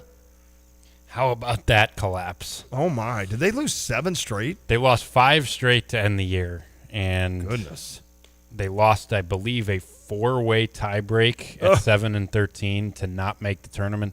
They went from safely in the NCAA tournament. There was a week. It was shortly after they had beaten Illinois, then they went to Oregon and won, and I think they beat somebody else good at home, where they were like not even in the bubble of Joe Lunardi's bracket. They were beyond like the next 4 in, and now they're not going to make the tournament, didn't even make the Big Ten tournament. That's crazy. So Nebraska, Penn State, who am I forgetting? And Washington did not make the inaugural 18-team Big Ten tournament where only the top 15 play. So they had to kind of cut it off at some point because now you're playing Wednesday, Thursday, Friday, Saturday, Sunday. Nobody, I don't think, has ever played 5 days, right, in a row. So I don't see that happening, but you never know, right, if somebody can get hot at the right time. Maybe a Rutgers or Northwestern's pesky. I could see them giving Wisconsin a little bit of a battle. So we'll see what happens there. We will talk more on the Big Ten tournament at the end of the segment, or the end of this hour, excuse me. Kyle and I will go through the bracket, give our thoughts on who will advance and ultimately win this championship in Indianapolis before they then give the pairings for the big tournament, the big dance, the NCAA tournament. It's hard to believe, although the weather is cooperating with Brett Bielema and crew, it's hard to believe that we're talking football. Spring football started today. And yesterday, Coach Bielema, Coach Lunny, the offensive coordinator, of course, and Aaron Henry, the defensive coordinator, all made available for the media. Today, Luke Altmaier visited. Gabe Ackus, nice to have him back. He was visiting as well as Terrence Jamison and Bart Miller, the defensive line and offensive line coaches on this squad. But Brett Bielema, we wanted to play a little bit. We're not going to play all of Brett, but we wanted to play a snippet of Brett starting his press conference. I know that he's elected not to have a spring game, Kyle, and that's essentially because basically two reasons. There's so many guys injured, and number two, you've got so many guys back, 16 of 22 starters back. You probably don't feel the necessary need maybe to have that spring game, but essentially more because of the injury. I think he also said because Memorial Stadium's getting some renovating done as well. I know they cut down the trees right behind the horseshoe, so that'll be kind of a weird look. I don't know what they're planning on doing. I know someone from the U of I had tweeted out that there are plans on what they're doing next, but he or she was like, I'll let the university announce that. I'm not going to announce it. So that will be weird to kind of drive by there and not see those pines that have been there forever on the south end of Memorial Stadium. But Brett Bielema, had a chance to meet with the media and kind of gave an overview on what he expects as spring ball and, of course, the spring game not happening as well. So here's Coach B. Well, super excited. Obviously, since I've been here, we've done most of our spring practices after spring break, but just the way the calendar laid out this year, kind of where we were coming off the season, what we want to do, we made an adjustment. We'll get in 2 practices before before spring break. So we'll get our first practice on the grass tomorrow. I think we'll actually be in a stadium. I don't know if the grass is quite ready yet, but we'll get Wednesday and Friday will be kind of just introduction of spiders and helmets. We'll do really just basic football because we're coming on the back end of winter conditioning too. We won't start down the red area. We'll start out in the field. So it'll be kind of early down stuff going forward. Haven't given you guys an update lately, but we're going to have almost near 20 guys that won't be going through spring ball. Just different guys have surgery. So Caden Fagan, as you all know, had the surgery. He will not be with us this spring. Everything's on track. Everything's going absolutely awesome. Got to continue to slow him down. I know he's eager to chomp at the bit to get out there. TJ Griffin had postseason shoulder surgery, so he's out. JJ Hurtis will be out for spring ball. A freshman that joined us, he had a knee surgery that he had prior to coming here that we will get him involved this summer. Everything's going in the right direction. Ashton Hollins actually had surgery on both shoulders, so he will be out for the remainder of spring ball, but be with us hopefully in the spring or in the summer. Carson Kaiser, still complications from his ACL surgery, so he won't be with us this spring. Andre Lovett also had a pre-existing shoulder injury coming in, so he had surgery and won't be with us this spring out on the field. TJ McMillan had postseason shoulder surgery as well, who will be out for spring ball, join us in the summer. Rio Sanders and Cole Rusk will be out at the beginning, but we do hope those guys will join us halfway through from the surgeries that they had prior to the end of the season. Des Schuster also had postseason shoulder surgery, will be out. Miles Scott had post-bowl game surgery on his foot as well as his shoulder, so he will be with us this summer, but he won't be with us this spring. Xavier Scott as well, just healing up some things from the season, won't be with us to start the beginning of spring ball, may be limited with us as we go through it. Grant Smith, also pre-existing shoulder injury before he came here, had shoulder surgery, will be out this spring. Tyler Strain had postseason shoulder surgery as well. Eddie Turek, unfortunately, about 2-3 weeks ago, had an injury to his foot that had required surgery, so he'll be out during spring. He switched from the defense side of the ball to the offense side. Everything was going good, but obviously this foot injury will curtail him from where we are now. And then Jeremiah Warren also had postseason shoulder surgery as well. So it was kind of the year of the shoulder. Kind of really that was a growing area throughout college football since I've been a head coach. Really the shoulders and the feet have been the biggest postseason injury. So it's a large number of guys out. We have about 111 guys on our roster right now. Had the 24 new guys join us, 12 high school, 12 portal players. So excited about our new coaches. Been around these guys. James just joined us yesterday for his first day. Obviously, we've been releasing those as they come out. Mainly have been our secondary, our auxiliary coaches, the assistants to full-time guys but the world of college football has changed. Now we can have guys out on the road that aren't part of your 10 assistants. So that's kind of a work in progress, something I'm still working on. Pat, we still have a couple hires in the recruiting personnel department that we'll get through here in the next. Brett Bielema, he is, if nothing else, very organized and very, deliberate in everything he does. I think he went through every injury on Illinois there. Ashton Holland's having surgery on both shoulders. Have you ever known anyone that had shoulder surgery? I have. The older I've gotten, I've had friends that had shoulder surgery, and it is remarkably painful. So I can't imagine having surgery on both shoulders. That is crazy. Yeah. He did make it sound like everybody will be available hopefully in the summer, and especially by the fall when the season rolls around. Of course, the big one there is Caden Fagan. Won't it be interesting, that running back room, with the way that – now I'm forgetting names. Josh McCray. McCray, the way that he finished the season, and then the young man from Aiden Lawfrey finished strong too. That game against Northwestern, what do you have? 180 yards and like 3 touchdowns. I mean, it's not like I think, Caden seems to be the best back, but I don't know what Josh McCray has given you from his freshman year on, as opposed to, or except for a couple of injuries. When he's healthy, Josh McCray has performed.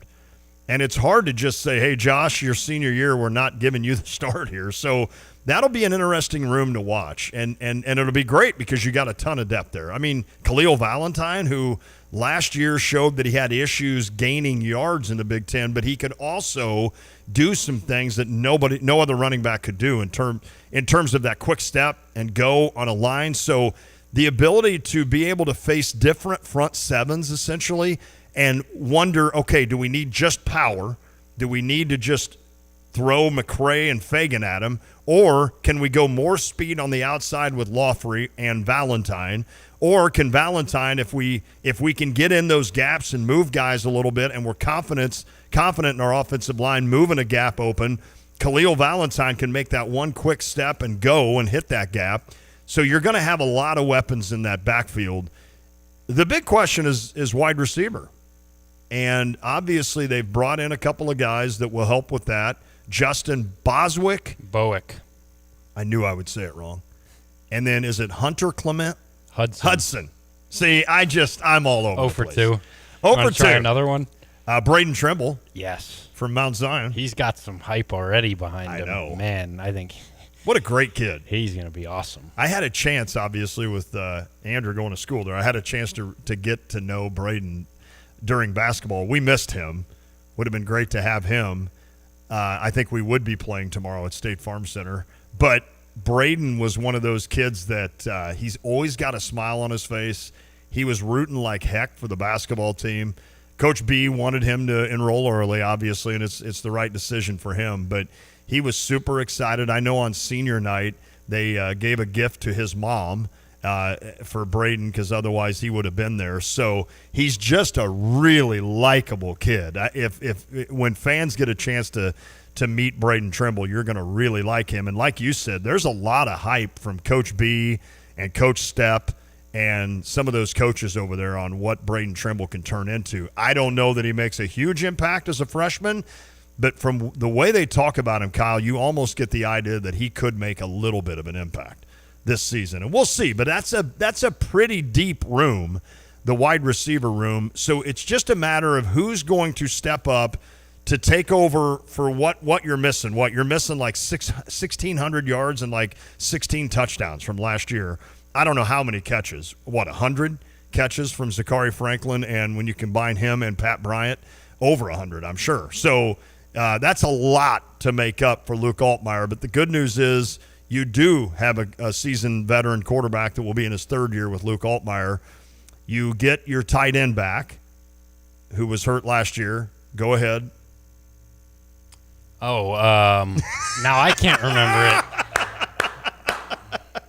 Of course, you get the young man that played this year, and now I'm forgetting his name too. This is terrible. Isn't it funny how you just flip the switch to the next season, and all of a sudden you just cannot remember different names. And I know 100 of you are in your car right now saying the names of both of these guys. I'm mad at myself for this one. It is so easy. Cole Rusk. Yes, Cole Rusk, and then who's back from this year? Tanner Arkin. Thank you. It is so easy when you're driving around listening to sports talk radio, and you can come up with something like that. But when you're actually on the air doing it, sometimes you literally just have one of those moments. And good to see 20-year-old Kyle even has a moment on occasion. By the way, Kyle will be 21 tomorrow. A big happy birthday for Kyle coming up tomorrow, and he won't be here. So, yeah, Wade, how many shoulder surgeries is that? I don't know. Is that more than 2 for Hollins? Has he had them in the past? I don't know. It's never fun, but that I feel bad for him on that. There's no doubt about it. Muhammad listener said he's going to be in Florida for the tournament. That's my goal one day. That is my goal, is to be in Florida the entire month of March and just finding a nice little beach bar and just taking in the games every day, Kyle. And I want to be to the point where they know me well enough that they're like, Lon, here's the remotes. Just make sure the games are on.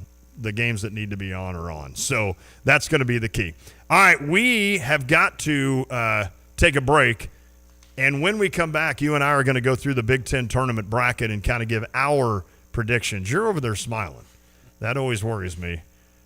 That what you're doing over there. I can't trust these 20-year-olds anymore. You care to give it up? No, I can't. I can't. Sorry. I'm not going to give it up. I love it. All right, so that is some football. Any other thoughts on football? I'm sorry, I kind of just dominated there and took over. I'm really interested to see what this offense looks like next year. I think it could be really good even without Pat Bryant and Zachary Franklin, because you get that entire running back room back and all 5 offensive line starters back. That's incredible. And it was really impressive how Illinois dominated the game on the ground against an SEC defensive line that had been one of the best in the country. I know they're missing their top draft pick, but most of those guys were out there. Illinois controlled that game on the ground. They were able to have that long possession to end the game with Josh McCray, that long run. He had a huge game. I think Brett Bielema has talked about how he's wanted to adapt and he wanted to get to more of a passing offense with around his quarterback. And you still know, though, that Brett Bielema wants to run the football. And he wants to go back to his roots, be a ground and pound attack. He wants to feature 3 different guys, which I think Illinois will have a nice 3-headed monster at running back next year. I think this could be a really good rushing attack for Illinois that makes life very easy on Luke Altmaier. Yes. And that newer wide receiver core. And I think this offense could be balanced and pretty exciting with all you get back there, especially the offensive line is the one thing that I know they were up and down last year, but to get all 5 of those guys back and have, 5 seniors or 4 seniors and Brandon Henderson on that line is pretty intriguing. And you've got a little bit of depth already on this team at the offensive line, and you added through the portal some depth as well. So that is something that I know Bielema coaches kind of fought that since the moment he took over, is getting depth on that offensive line, and you have that. The other thing that I found interesting, speaking of the wide receivers, is that Brett Bielema was talking about the 3 new guys they added this year. Let me try it again. Justin Bowick.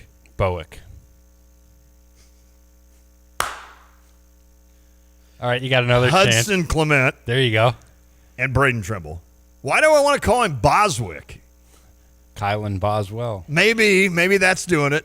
Justin Bowick. Sorry, Justin. Those 3, Coach said, could broad jump 10.5, and he said that would have been a record for the first year I was here. Like, no receiver could do that the first year he was here. Now, Brett likes to brag a little bit. But his thought to that was, that's the kind of talent we're adding to this depth, to this team and this roster. And it's hard to argue after a 10-win season.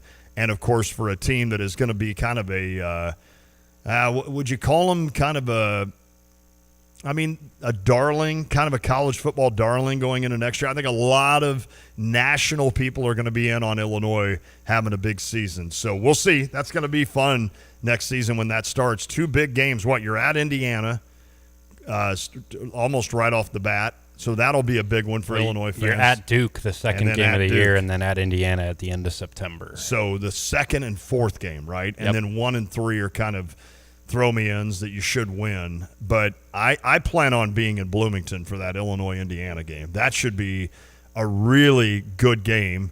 And, of course, Duke. It'd be kind of fun. Run out to Duke. How far is Durham? It's not close. Is it drivable? But it probably isn't terrible. Let me do a quick search. Feels like that drive would be a little ambitious. Yeah, you're probably right. Let me say Philo, Illinois to Durham, North Carolina. We're talking 11 hours and 33 minutes. So I would fly to Durham for that. That'd be kind of fun, though. I've never seen the campus of Duke. You could check out North Carolina's campus and such. So, fly into Charlotte, zip over? That might not be a bad idea. Maybe we can get that done, especially if Illinois would be, they'd only be 1-0 going to that one, right? So definitely pinpoint that Indiana game. Hopefully you're 3-0 going into Indiana, and we can show Curt Cignetti who the better coach is in the Big Ten. That's no doubt about that. All right, I'm going to do some work when we come back. We will go through the Big Ten bracket, and Kyle will tell you why he's snickering over there as he's making plans for his 21st birthday party tonight at 12:01. Are we meeting at Joe's? Are we meeting at Cam's? Are we meeting at Pia's? Where do you want to meet? TBD. Okay. Well, at 12:01, I will not be there. So I was going to say, wait a minute. I'd have to take a nap after the show. Your record was 11 p.m. I would have to take a nap after the show for 5 hours to meet you at midnight, and I am not doing that. So, play my music. Hey, it's a good time of year to update the house, make it look better, make it look clean, add some paint. How about painting your front door? Just to give you a different look when you pull up in the driveway. Warmer temperatures are helping you to refresh, renew, and restore your home. How about some landscape outside? Maybe add a few bushes, maybe get rid of leaves, lawn. That could be something I could do, or sticks that fell during the winter. Whether your home refresh is as simple as decluttering and updating, or whether you need a contractor, Busey's team can help you get started with a home equity loan or a line of credit. Maybe there's something that you want to be aggressive about, but you don't necessarily want to do the work. There's plenty of landscapers around the area that can help you out with your home, whether inside or out. Visit with the Busey Loan Professional at one of their many convenient located branches, or learn more at Busey.com. Get that home loan and get that home freshened up for the spring and the summer. Contact Busey. Busey, member FDIC.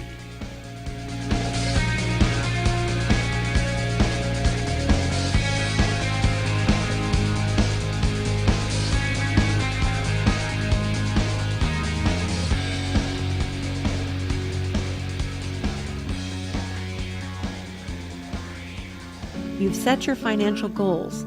One kid plans to go Big Ten, the other Ivy. Your bucket list includes seaside sunrises and sunsets on the slopes, or perhaps a second home away from it all. Busey Bank can help develop the right investment strategy to take charge of the years ahead. Busey Bank, building business, growing wealth since 1868. Proud to be the official bank of the Fighting Illini. Member FDIC. We all have a mission in life, something that drives us to explore, to grow, to love. And when we discover it, we're made whole. At OSF Healthcare, we want you to be the best you possible. We're here for you on your schedule to make your life just a little bit easier. Whatever your mission is, we're here to support it. Your life, our mission. Learn more at osfhealthcare.org/mission. Hi, I'm Tyler Weaver, president of Carpet Weavers Flooring and Furniture Gallery.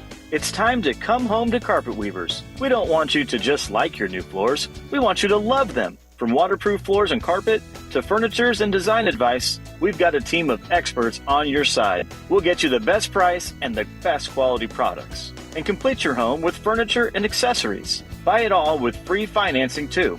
Come home to Carpet Weavers, where floors, furniture, and family meet. Well, tell me, Tim Onsett, lawn mowing season soon, Dixie Chopper, dedicated diesel. It's off Route 45 as you're heading toward Rantoul. You turn left on Triumph Drive till you can't drive anymore, and you'll be right there. And you got some Dixie Choppers I could buy. Oh, yeah. Andy's got his hands full with Dixie Choppers, and stop by, see Andy, get a great deal on a mower. Fastest mower you can buy, so you don't have to spend 2 hours out there. You might spend 45 minutes, and plus, Andy can tune it up or fix it. Sure he can. Yeah, we got a full shop ready to go. Whatever you need. When it comes to early on here in the spring, it can be, weeds up to your mid-thigh or whatever. So sometimes you need a really tough kind of mower to get through all that in the brush. Well, yeah, these are built solid. They'll get through that stuff, and all of the structural components have a great warranty. So if something does go wrong, we can definitely get it fixed. Get Andy at Dedicated Diesel, 217-328-0562, or Dedicated Equipment on Facebook. My name is Jim Brookins.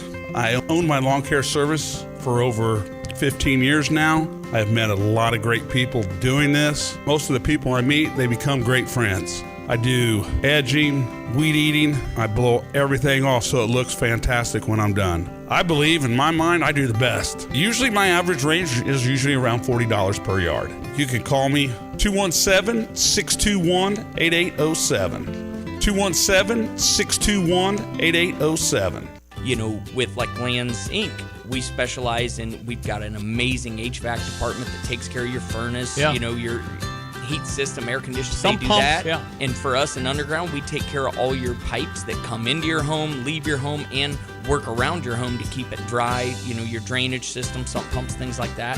And exactly what you said, if you don't know, a couple decades ago, it was more like, oh, something broke, go fix it, repair it, no big deal. Well, now with the technology, we have cameras, like you said, that we can come in on these orange comfort clubs, and we can camera your sewer lines underneath your house and check them out just to make sure they're fine. If there's something wrong with it, we can show you right then. Truth is in seeing it. We show it to you, and then you can plan as a homeowner for making those repairs or dealing with that issue later on.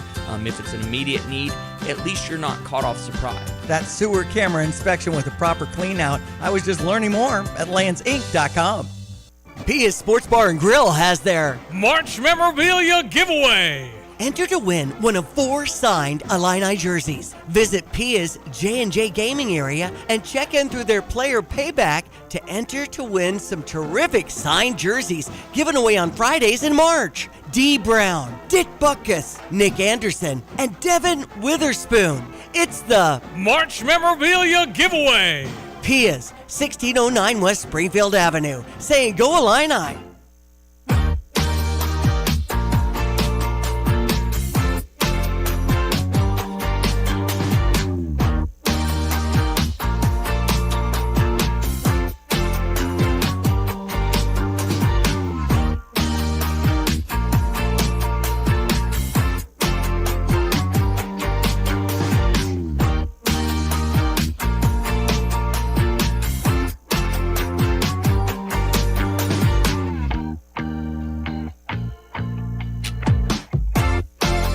It's The Drive, ESPN Radio 93.5, The Drive with Tay and Piper. Lante, Kyle Tosk. Gary says, happy birthday, Kyle. Thank you. Sal's trying to scare you, but he's wishing you a happy birthday.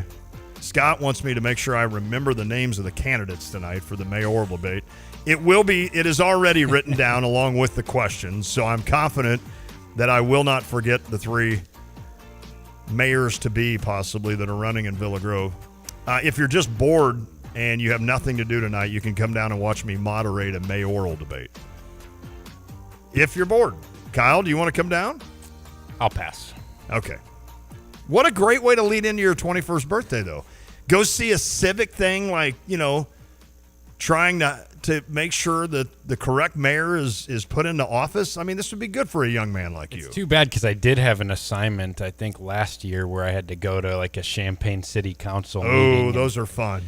And write something about that. So if I could have turned it into a class assignment maybe, but no, I'll be firing up some Peacock tonight. I don't blame you. I remember one semester at SIU Carbondale, I think it must have been a news broadcasting class.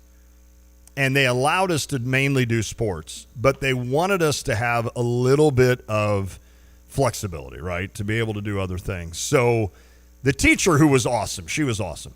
She's like, Lon, or she literally was like, everybody come in tomorrow and I'm going to give you your assignments for the semester. So like one of the girls in the class who could care anything about sports had to cover the SIU basketball or football, whatever it was. So she got that beat, and you can imagine how excited she was for that. And then it comes to me, and I had the Murfreesboro, Illinois City Council beat. So I had to, it was two things. I had to, every time, I think it was Thursday nights, I had to go and cover the city council, and those things sometimes would last an hour and sometimes 4. But I would sit there, and then I had to come back and file a radio report for the morning that aired at like 5 a.m., 6 a.m., and 7 a.m., all things considered, on PBS radio. So I had to file like 3 separate reports. So I had to, leaf burning is becoming an issue in Murfreesboro, but Mayor John Smith thinks they have the solution. And then it's like some soundbite from Mayor John Smith about leaf burning. And then I had to file a report for TV that night. So that was what I had to do every week instead of studying like engineering or math so all of you other people that were out there actually studying, I was at a Murfreesboro City Council and then up until 2 a.m. writing reports and filing everything for the morning radio show. So, yeah, that was my exciting life. One of those meetings was plenty for me. That was more than enough. The great thing is that it would start at 7, and I would head over about 5 and eat at 17th Street Bar and Grill, which to this day is still the best ribs I've ever had in my life. So I would go over. I had a buddy, Mark Holly, from Paris, Illinois, that bartended there. Now, I couldn't drink, obviously, but I'd go over and eat ribs and visit with Mark, and then I'd head off to the city council meeting. Who's the 160-pound skinny dude in the back? Well, he's covering it for Illinois or for SIU. Isn't it funny? All right. Here it is. What is Mitch? Mitch, I need Illinois to go on one more March run for my dad, as they tell him it will probably be his last. Kyle and Derek soak up any and all chances to spend time or talk to, even if they come on air and tell stories when you were younger. Amen, Mitch. I'm sorry to hear that, buddy. My dad passed away of cancer back in 2006. And, yeah, there's multiple days since then that I have missed and would love to talk anything with my dad. He would not be happy right now in baseball, though. Huge Cardinals fan, Kyle. He would not be happy with the way things are going right now. I don't know how Neil Tay would have handled Twitter. He would not have been on it, but it would be interesting to see Neil and social media. They would not get along. Facebook and Twitter and Neil would not get along. But, Mitch, I wish your dad the best and all of your family. And, yeah, let's get Illinois on a nice run. Let's do it. That would be awesome. And let's start that tomorrow night when they play in Indianapolis and play against either Iowa or Ohio State. One note, the first game of the tournament is over. It's official. Northwestern has defeated Minnesota 72-64. So Northwestern advances as the 13th seed. So technically an upset already in March at the Big Ten tournament. Northwestern will play Wisconsin tomorrow in Game 2 in Indianapolis. Nick Martinelli, who again did not make first-team Big Ten after leading the conference in scoring, finished with 28.7 rebounds. Dawson Garcia kept doing his thing, 22.7 rebounds for the Gophers. So Gainbridge Fieldhouse in Indianapolis, Indiana is the site, Kyle. Let's go through the bracket. I was the first to predict Northwestern to win. So I'm 1-0. No, I'm kidding. You were the first, actually, but I was with you on that. Yeah. Minnesota doesn't – I don't think I'll ever take Minnesota in anything. Just in case anybody wonders moving forward, especially when it comes to basketball, I just don't trust Minnesota. So Northwestern advances. How about the next game, which Illinois fans will be watching? I don't know about intently, but certainly watching. You've got the 15 seed Iowa, the 10 seed Ohio State. We touched in the first hour how an Ohio State victory at least gives Illinois another chance at a quad one win. If Iowa were to pull the upset of Ohio State, I think it makes Illinois' chances of winning easier tomorrow, but it doesn't necessarily do anything for your resume. So would you rather have a tougher quad one win possibility game, or would you rather face Iowa and blow them out by 30? I think I'd rather beat Iowa by 30. I'd like to go on as long of a run as possible, and I think Illinois has already done the work of getting off the 8 seed line, which was the most important thing. So I'm not as worried about that. As for who I think is going to win this game tonight, I'm going to go with the surprise. I think Iowa is going to beat Ohio State tonight. Now, Ohio State needs this game. You lose this, you're probably out of the tournament. They just did not look good towards the end of the season. Agree. Their defense really fell off. I think Iowa, with Sanford and Dix, should be able to score. Iowa's lack of front court options without Owen Freeman will not get exploited by Ohio State, who's very weak in the front court. I think this is going to be a high-scoring shootout in the 80s. And Iowa's just played some spirited ball here down the stretch. They go to Nebraska, controlled that game. They even were up 15 on Michigan State in East Lansing before Michigan State went on a crazy second-half run. There's rumors floating around that this might be it for Fran. Right. I think he gets one more win here and beats Ohio State to set up Illinois and Iowa tomorrow. This is crazy, but I feel the exact same way and for all the same reasons. If there's one team Iowa could face that will not take advantage of their inside game, it is Ohio State. Now, Ohio State has a lot of talent, especially in that backcourt, and we talked about it. They can really go. Bruce Thornton is one of the better players in the Big Ten. Micah Parrish is a kid that can hit 6 threes in a game. They've got talent on this Ohio State team, but I'm with you. You know, what was the saying from John Gross, seniors die hard? I get that sense with Peyton Sanford that he doesn't want this to end, right? He's loving the idea that he's playing with his younger brother, who just had a big game himself. Is his name Price? Price. I was trying to remember exactly what. I knew it was PR something. So you've got the Sanfords, and then you mentioned the McCaffrey thing. And I think Fran McCaffrey, think of him as you wish, is the guy that can get this team up and ready for a game. I'm 100% with you. I think Illinois faces Iowa tomorrow night, and you were even dead on about saying that Illinois has done its work with regards to getting off the 8 or the 9 seed, with regards to at least getting a 6 or a 7. Now, beating Iowa, if you do, does not help you sneak up to a 5. And according to Brad Evans, they are the number 1 6. So it wouldn't be that inconceivable to see Illinois sneak into that 5 line, which I'd rather not do.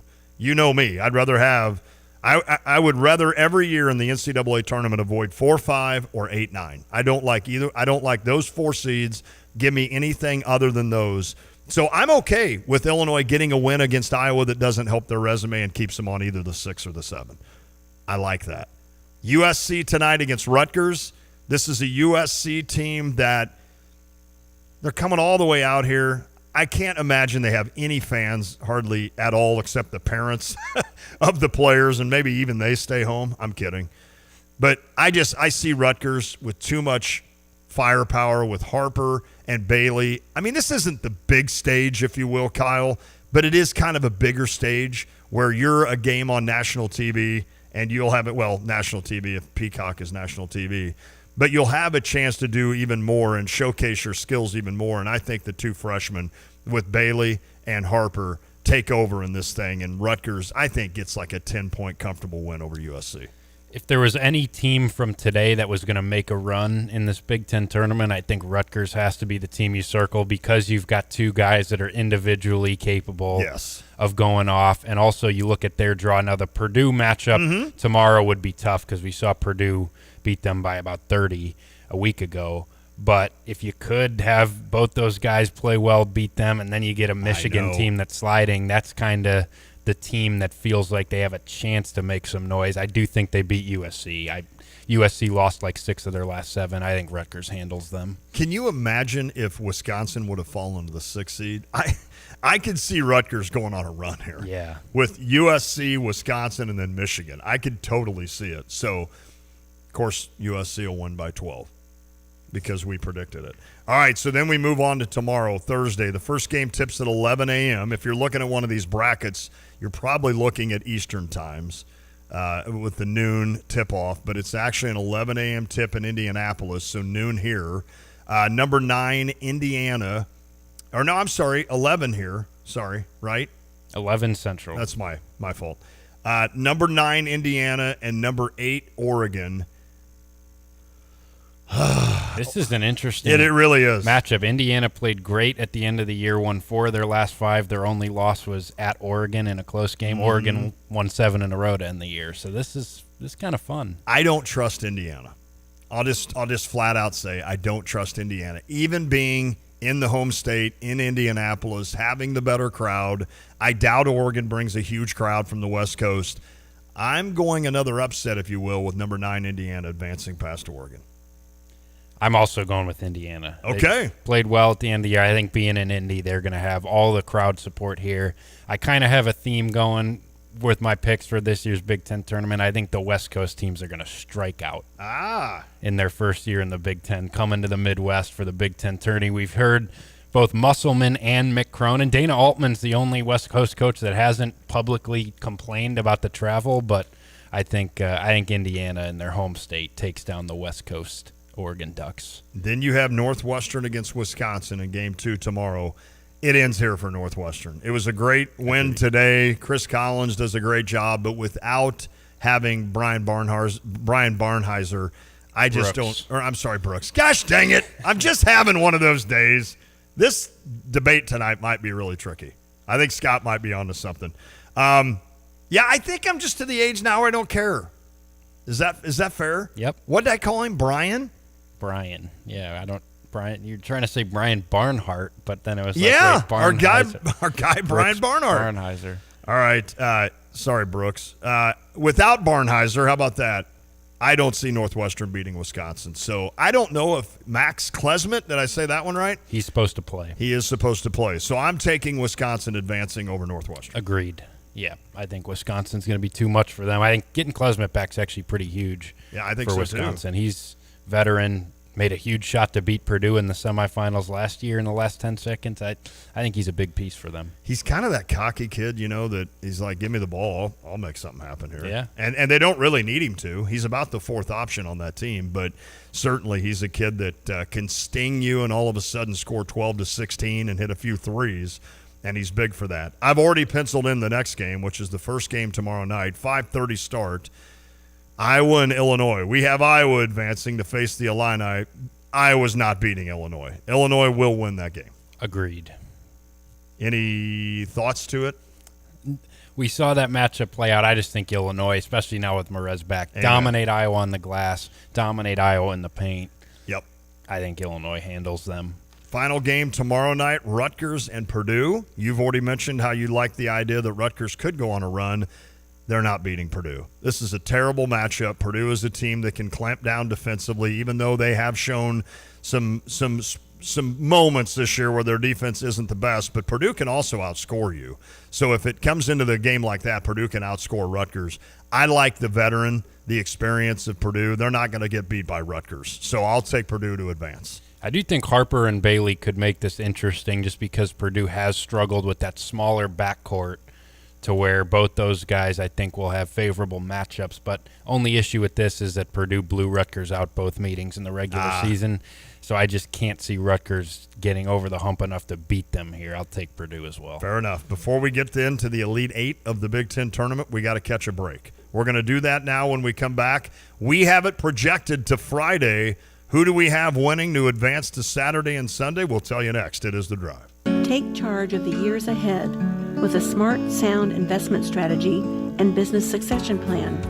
Busey Bank's business and wealth management experts help you envision your best future with powerful insights and proven strategies. Building business and growing wealth since 1868, Busey Bank, proud to be the official bank of the Fighting Illini. Member FDIC.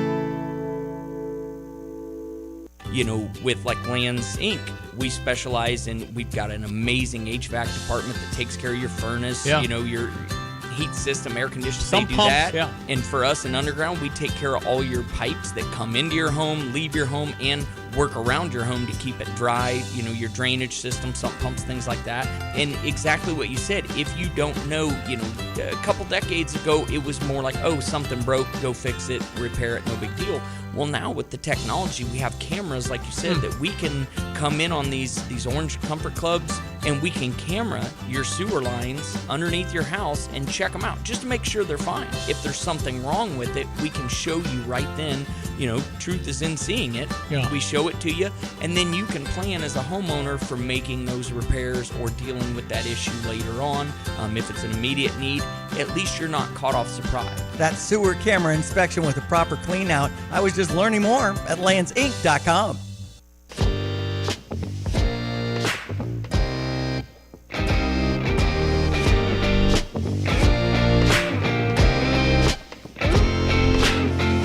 We're back. It's The Drive. Had a couple of Max Twin City Recycling texts come in. 217, I was talking about working at the communication building down at SIU.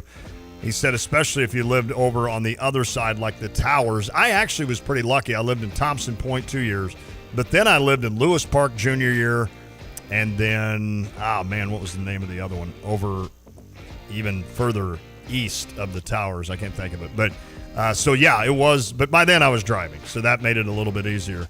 765, he does not like 17th Street Barbecue. They are good if you like ribs overcooked. Wow, Tim. That's kind of a shot, man. I don't know if I like that. I must love them overcooked because I love 17th Street Barbecue, and so does my mom and anybody else that I've ever known, except for you, Tim, that doesn't like the award-winning 17th Street Barbecue. All right, we're in the final 8. So Friday, here's what Kyle and I have in Game 1. We have Oregon and Michigan State. I'm not going to overthink it. I'll take the Spartans. Me too. As the 1 seed to move on. Wisconsin and UCLA. This one gets interesting. I'm going to go Wisconsin in a tournament format. I know maybe you're going the same due to your. We've agreed on everything. Wow, so this far. is crazy. I said I'm taking the West Coast teams to strike out. Okay. Bat 0.00 or whatever. Yeah. Strike out completely in this Big Ten tournament. I think Wisconsin's offense is the type of offense that can beat that UCLA defense with their bigger perimeter guys in Blackwell and Tanji. And I like the Badgers. I don't see Wisconsin having a bad game. Does that make sense? Yeah. So I like this. Illinois and Maryland. I actually don't get all super hypersensitive about facing Maryland again, but I'm still taking Maryland to beat Illinois in this one. So Maryland advancing. We will finally disagree on one. I'm going to go Illinois here. Okay. I'm going to go Illinois here. You get that second body back to throw at those two front court guys with Merez, and I just think this is a different looking Illinois team than the one Maryland saw. And I like where Illinois is at right now. We've seen Illinois under Brad Underwood play great in these Big Ten tournaments. Doubt. I think they get a couple games here in Indy. I'll take the Illini. Okay, I like that. I am taking Purdue to beat Michigan. Me as well. Yeah, Michigan is a 0 on the trust meter for me right now. I think Purdue, having maybe the two best players in the conference, is going to do a lot for them in this tournament. Michigan is just free falling. Imagine the 2 and the 3 seed not even getting a win at the Big Ten tournament. All right, so then we go to Saturday. We both have Michigan State and Wisconsin. I'm going to take Wisconsin in this one. I've got Wisconsin in the final of the Big Ten. I'm also taking Wisconsin here. Wisconsin was right in the game in East Lansing a week ago, despite shooting 5 of 32 from 3, which Wisconsin has shot it great Illinois this year. I don't think they'll shoot that poorly again. I think they can beat the Spartans team. That Michigan State team wants to guard you and grind you down, and that's just not Wisconsin's style this year. I think they can score, and I don't know. Michigan State has proved me wrong again and again, but I feel like they're due to lose a game, and this is the spot. I would have Maryland and Purdue, and I'm taking Purdue. You would have Illinois, Purdue. We're going to have the same championship. I got Purdue over Illinois. I think Purdue makes a little run here. They've got just those two guys are so hard to stop. I would not want to run into that two-man game with Braden Smith and TKR a second time. Even with Merez back, I think Purdue can get it done there. I would be fine if Illinois got to this point. Do you think they'd work their way to a 5 would be the problem with your stupid win over Maryland? They might, yeah. If you get us to a 5, Kyle, your 21st year on this earth is not going to start out well for me because I'm going to be ticked at you. Do not get me to a 5. Wade, by the way, said, here's for Lon Shark Phobia. I was watching a show called 10 Ways to Avoid a Shark Attack. Surprisingly, quote, stay out of the water didn't make the list. Exactly. Don't go in if you know there's sharks. So we both have Wisconsin and Purdue. We have the same exact bracket other than me taking Illinois around further. This is crazy. I've got Purdue winning it, by the way. Okay, we've got another difference. Okay. I got Wisconsin All right. winning the Big Ten tournament. I've been high on Wisconsin this whole second half of the year, and I think Purdue being so reliant on those two guys, and Smith and Kaufman-Renn, who play so many minutes. True. By the fourth straight day, I think those guys are going to run out of gas, where Wisconsin, which has a little bit more depth, will be able to outlast them in the title game. Okay, so we would have a 5-seed Wisconsin. You would have a 5-seed winning the Big Ten tournament over a 6-seed Purdue, and I have a 6-seed Purdue winning it over 5-seed Wisconsin. That's crazy that we were that close in our bracket. We did not talk about this before. No, we did not. So that is... we even both have Iowa winning here in a few minutes. That's surprising. That I is thought I was crazy. going to be going out on a limb on that one. You and I both will be like, well, that ended... Ohio quick. State by 20. Correct. Thornton Scott has 38. I don't think, Scott, I know John from Paris. I don't think. So maybe I'm wrong, but I don't think I know him. All right, Kyle. Well, listen, happy birthday tonight. Thank you. Be safe.